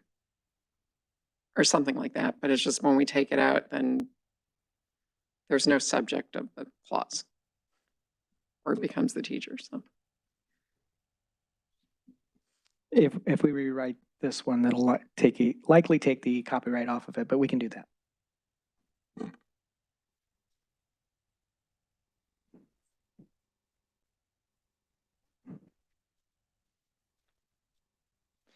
The next several, Mr. Long will present. Good evening, President Matura, Governing Board members, and Dr. Bales. I present for a first reading consideration of recommended revisions to policy language for Governing Board Policy JICFA, hazing. House Bill 2322 criminalized hazing.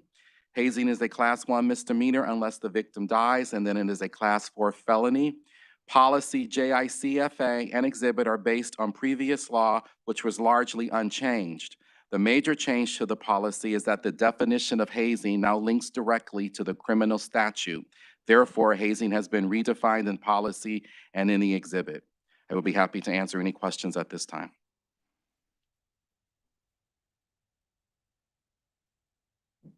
Anyone have any question? Mr. Laney? Yeah, one question. The line that's underwritten in writing, so bottom of first page, that was added, correct? Where it needs to be documented in writing with such details as may have been provided? Yes. Okay, that's good. Thanks. And just for clarification, there are some, we are currently evaluating some procedures, and some of these new policy revisions may require us to bring the parent-student handbook back for some revisions too. So we're still evaluating those to cross-reference. And once the policies have been adopted, should we need to revise the handbook, we'll bring that back as well. And then to add to that, it is a requirement by law to put it in our handbooks and display it in our schools, the hazing law specifically. We okay on that one? Okay. I present for a first reading consideration of new Governing Board Policy JJIA, intramural sports.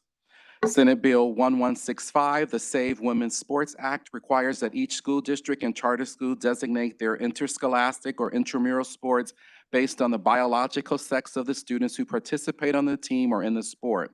The permissible categories are the following: males, men or boys, female, women or girls, or co-ed or mixed. The law outlines that a student that is harmed may bring a private cause of action for injunctive relief, damages, or any other relief available under law. I will be happy to answer any questions at this time. Mrs. Greenberg? Is there a definition of harm? There is no direct definition of harm. I think it's going to be situational depending on what harm may be to an individual. And that harm, again, is something that can be litigated. Correct. So lawsuits could come out of a perceived harm, which would be in the eye of the beholder, That is based on this correct. law. Okay, is thank correct. you. Mrs. Greenberg? This is another one, I know I made the point earlier, this is another one where I very much believe we need to put the statute up front that requires this.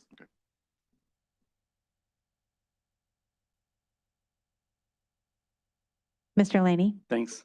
And this one, all of this text was taken directly from the law too, correct? Taken directly, Yeah. yes.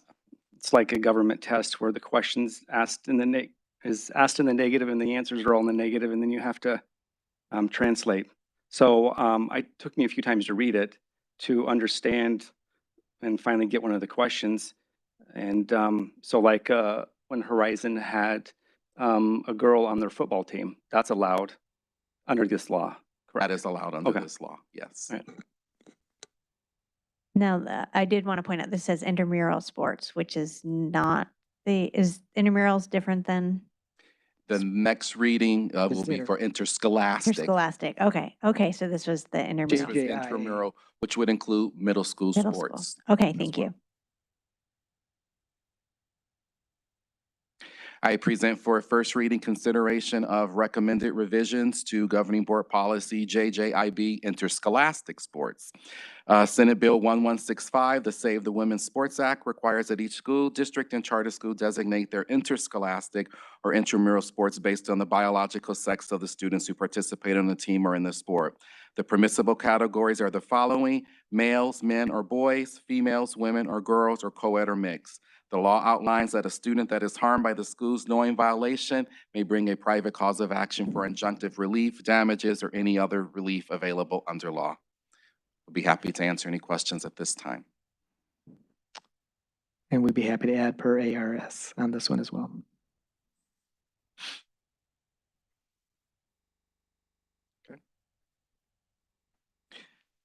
I present for first reading consideration to add Governing Board Policy JRR, Student Surveys. House Bill 2164 amended ARS 15117, which governs district or charter school administration of student surveys relating to 14 specific topics. Districts are required to provide parents a copy of any survey and obtain informed consent from the parent at least 7 days before administering the survey. The previous statute limited this requirement to surveys that would be retained for longer than a year and listed that consent would be obtained at the beginning of the school year. We'll be happy to answer any questions at this time.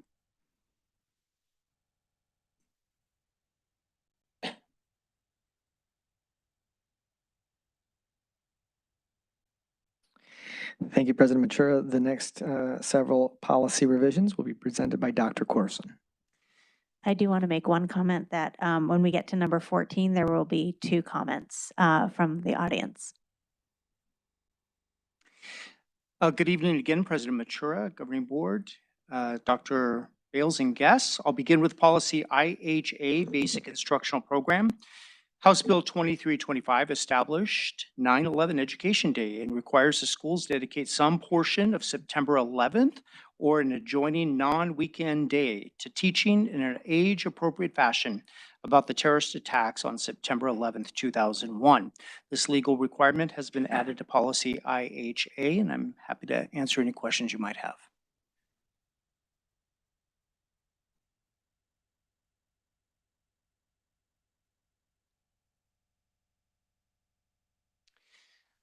All right, continuing on with policy IHAMB, Family Life Education. This is a new policy for our district that outlines requirements for instruction in sex education, which is equivalent to our human growth and development curriculum per House Bill 2495. We've already been in compliance with these requirements outlined in this new policy, and I'm happy to answer any of your questions. I would like to invite up Jennifer Ariza, and I believe Lily Gresham has left. That was our second speaker. So Jennifer Ariza.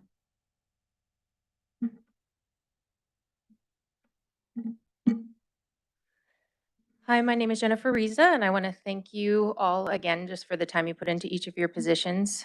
And I stand here tonight as a concerned parent in the Paradise Valley School District, and I do appreciate the opportunity to speak. The proposed governing board policy of family life education has a few items I would like to highlight. First, I want to echo what Mrs. Greenberg mentioned to include the statute information. It would actually be amazing if there could be a hyperlink to it so you could find it easily too. I don't know if that's possible. Because I did try to find some of them and I just couldn't find them. So in regards to the written material, first, I wanted to address the section that says, the district may provide instruction in kindergarten through grade 12 on acquired immune deficiency syndrome and the human immunodeficiency virus as authorized by Arizona law. And while I do realize that this is written in the law, I still have the following comments. First, what is acquired immune deficiency syndrome, or AIDS as it's commonly known? It's a disease of the immune system due to infection with the human immunodeficiency virus, or HIV, as that's commonly known. And how does one acquire HIV? According to our government website, it states that both men and women can become infected. Men who have sex with men and people who inject drugs have a higher risk of contracting HIV. It's concerning that instruction on AIDS and HIV may be provided starting in kindergarten. I'm not exactly sure why we would want to be teaching our young children about AIDS and HIV at that age. My hope is that we will not do that. It also states in the document that a school district or charter school is not required to provide sex education instruction to pupils. So I would like the board to consider doing something different, which would require us thinking outside of the box. I would ask that the board actually consider not teaching sex education. What if we allowed the students' families to teach them their morals and values concerning sex education, and we transition our school's focus and attention on teaching our kids to master their academics. In closing, I would like to ask the board to review the language in the document. Specifically, please consider not teaching sex education and allow parents to. If that is not possible, I would please ask each of you to take time and ask yourselves, would we be teaching our kindergartners about HIV and AIDS? Thank you.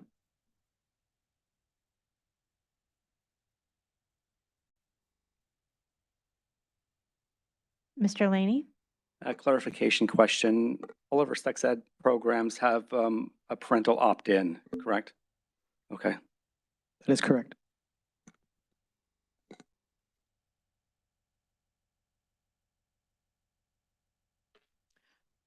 I've been in, oh, can I go ahead? I'm sorry. I've been involved with the sex education programs in the district for a lot of years, and we have one of the most conservative ones in the state that's presented, which has been okayed through parents. And through the years, it's always been an opt-in process, and you can always look it over all the materials, which I've appreciated. And I've used the opt-out for myself, for my children, and that's always possible. But I've talked to many people in the district who want the sex ed to be done in the schools. So we allow parents to choose, and I appreciate that.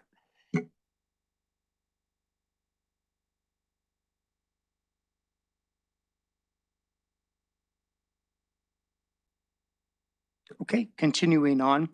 Policy IJL, Library Materials Selection and Adoption. House Bill 2439 instructs school districts to adopt procedures that provide parents access to a school's library collection and a list of books and materials their children check out. This bill also requires a 60-day viewing period for books being added to a library's collection. This legal requirement has been added to this policy, and we're currently working on processes to address this legislation.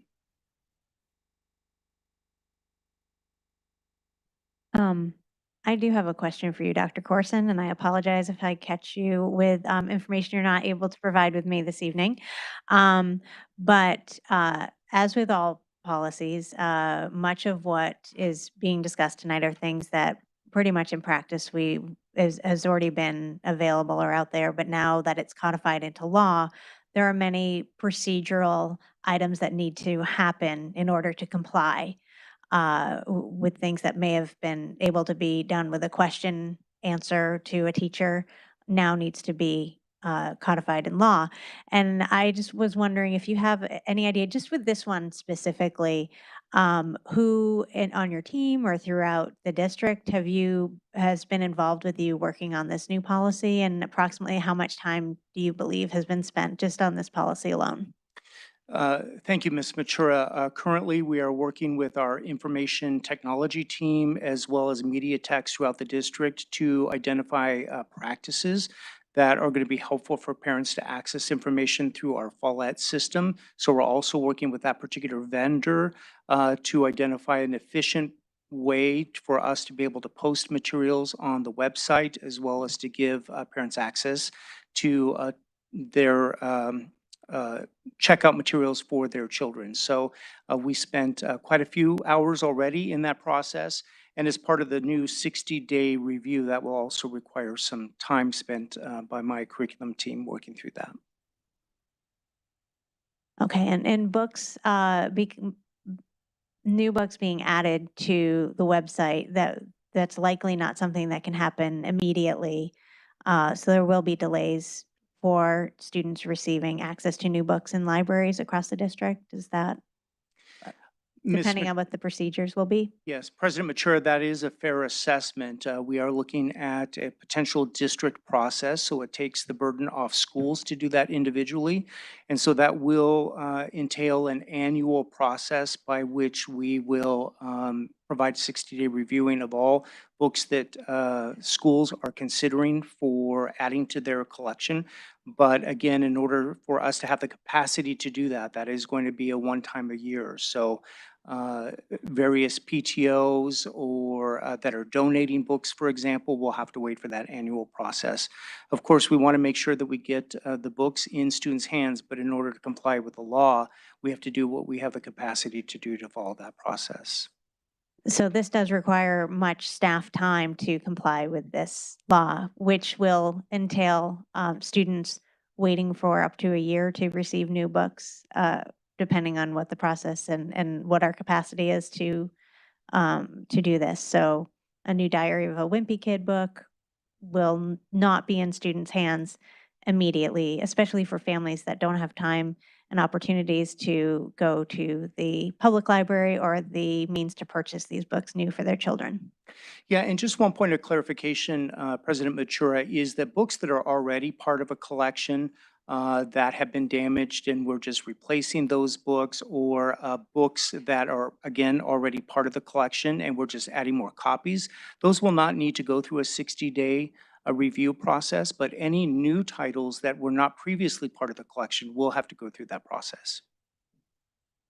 Okay, I just wanted to make sure that that information, a lot of times some unintended consequences happen out of some legislation that perhaps legislators were not aware of how this would impact students immediately and directly. Thank you.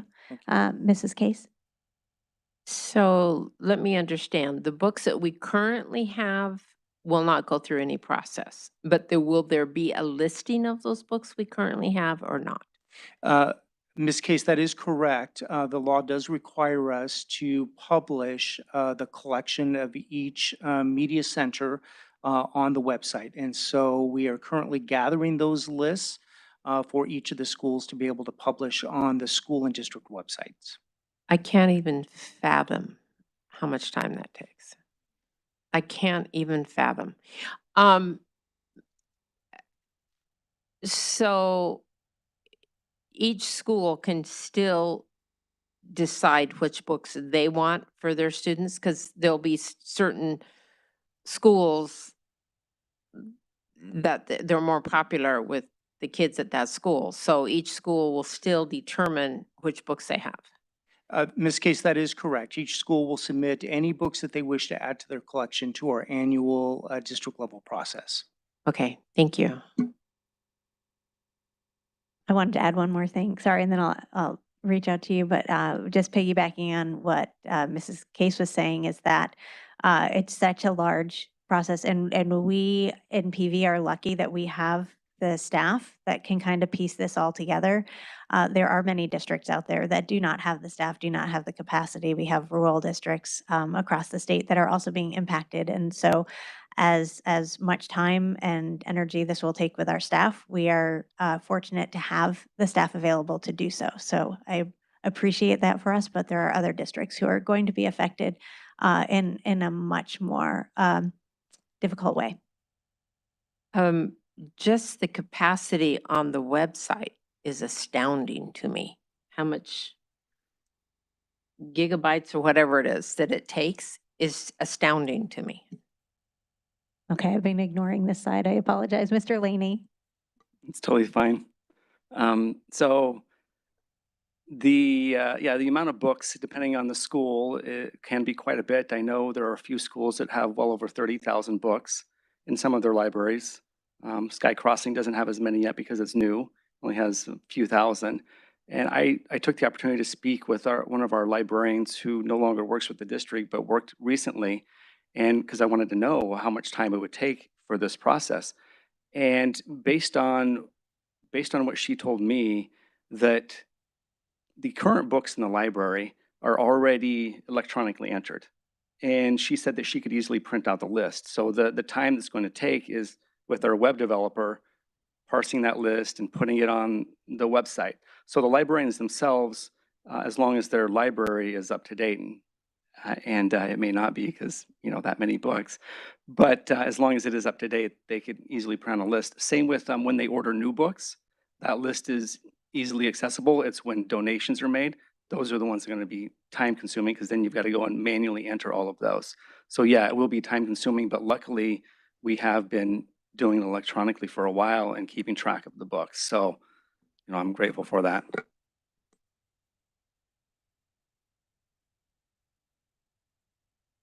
I think we're good on that one. Thank you. All right. Moving on to policy IKF, graduation requirements. House Bill 2632 increases the passing score from 60 to 70% on the required civics test for graduation. This new requirement has been added to this policy, and I'm happy to answer any of your questions.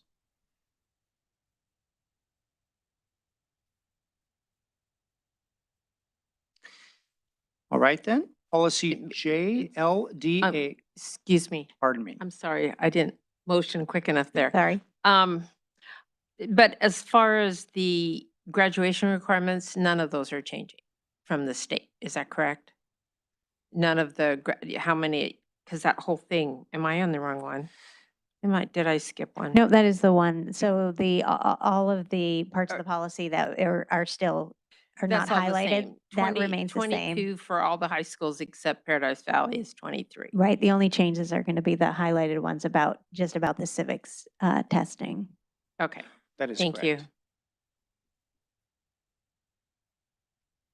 All right, policy JLDA, school counselors and psychologists. House Bill 2178 excludes school psychologists from licensure requirements prescribed by the Board of Psychologist Examiners. This language has been added to our policy.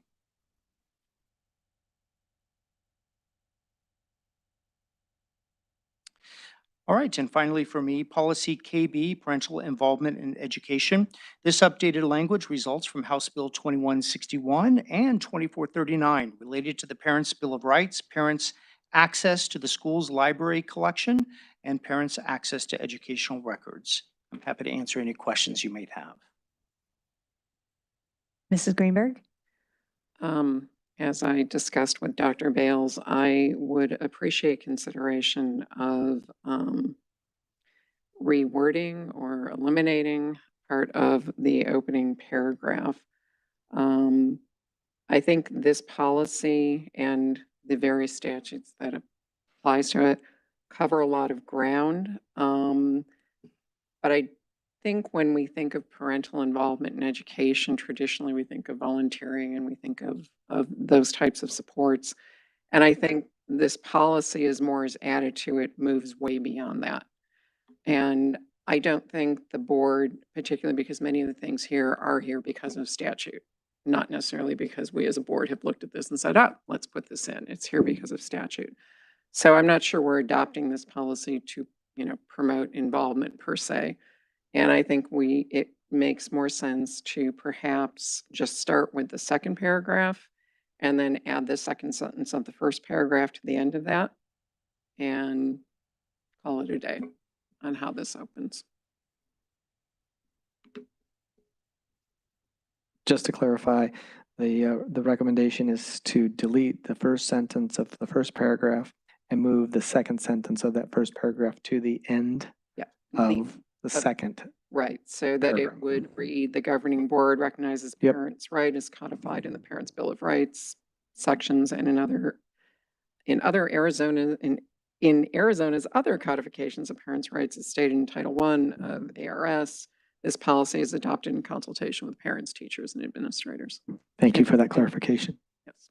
Anybody? I think that's good.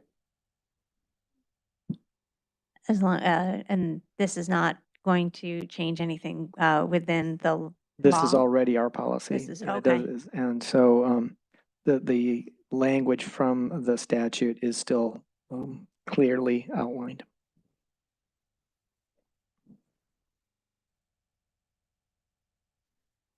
And our last policy, Ms. Berrigan. Thank you, President Matura, and the rest of the governing board and Dr. Bales. We are almost done, and my 3 should only take about an hour. So I like to keep Dr. Bales honest. We will start with policy DIA related to accounting responsibility.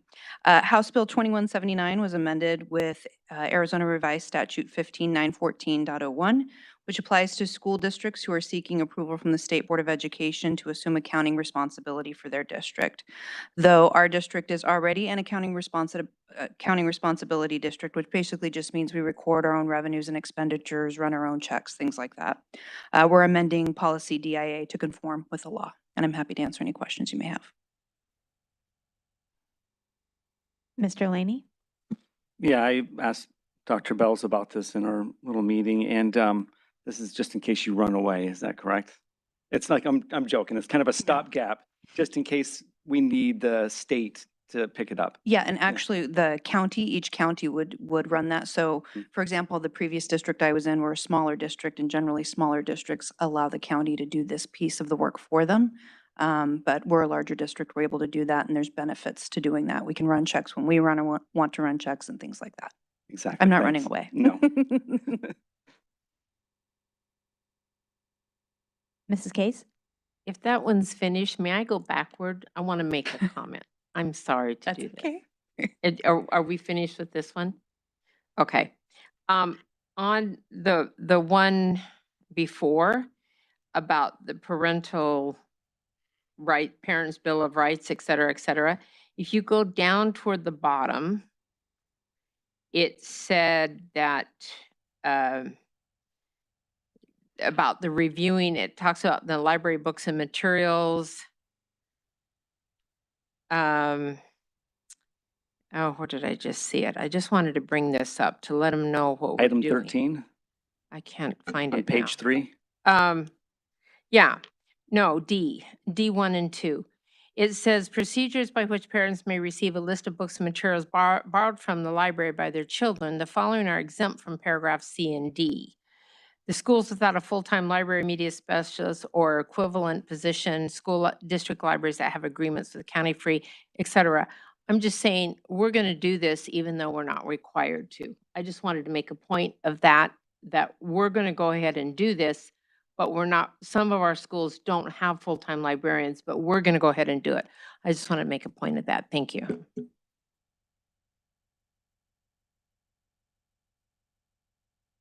Okay.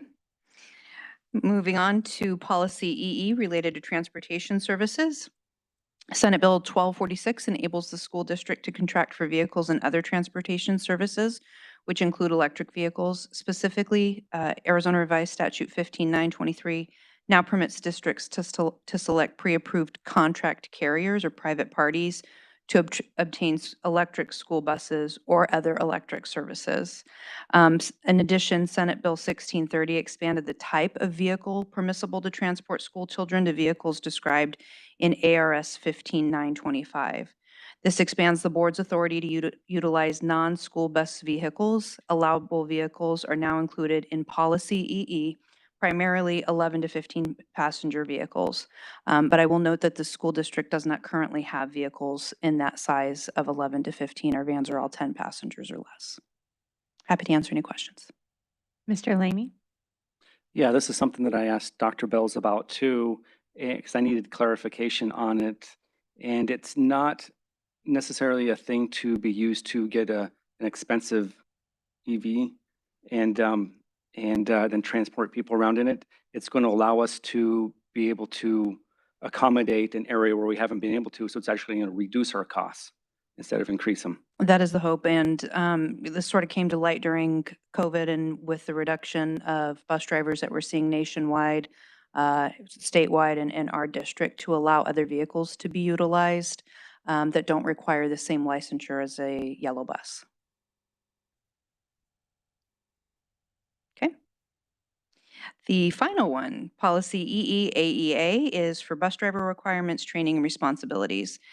This sort of goes in line with the previous one in the expansion of Senate Bill 1630, and additional allowable vehicles came with those legislative changes correspondingly.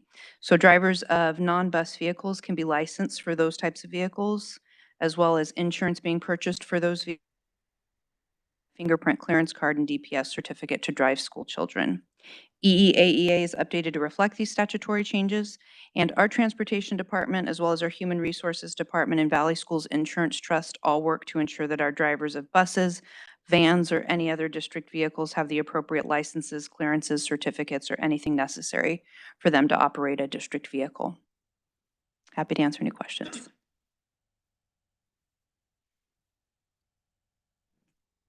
Okay, so not quite an hour. All right. Thank you all for enlightening us on the new legislation. Appreciate all of those updates today. Next on the agenda is call for executive session. May I please have a motion to call for executive session? Move the governing board call for an executive session in accordance with Arizona Revised Statute 38-431.03A3, which reads as follows. Discussion or consultation for legal advice with the attorney or attorneys of the public body. And Arizona Revised Statute 38-431.03.A2, which reads as follows. Discussion or consideration of records exempt from law from public inspection, including the receipt and discussion of information or testimony that is specifically required to be maintained as confidential by state or federal law. And Arizona Revised Statute 15-843 regarding recommendation for expulsion, student case 23-02, purpose student discipline. All those in favor, please say aye. Aye. Aye. Any opposed? Motion passes unanimously. It is 9:05 p.m. and we are recessing our regular meeting to go into executive session. We will reconvene our regular meeting after the executive session is over.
We are reconvening our regular meeting at 9:53 PM. Next on the agenda is direction to administration. May I please have a motion? Move the governing board approve the hearing officer's recommendation in student case 23-02 as presented. All those in favor, please say aye. Aye. Aye. Any opposed, say nay. Motion passes unanimously. Before we adjourn, I would like to remind you that the next regular board meeting will be held on Thursday, October 13th, 2022 at 7 PM. May I have a motion to adjourn? So moved. All those in favor, please say aye. Aye. Motion passes unanimously. Our meeting is adjourned at 9:54 PM.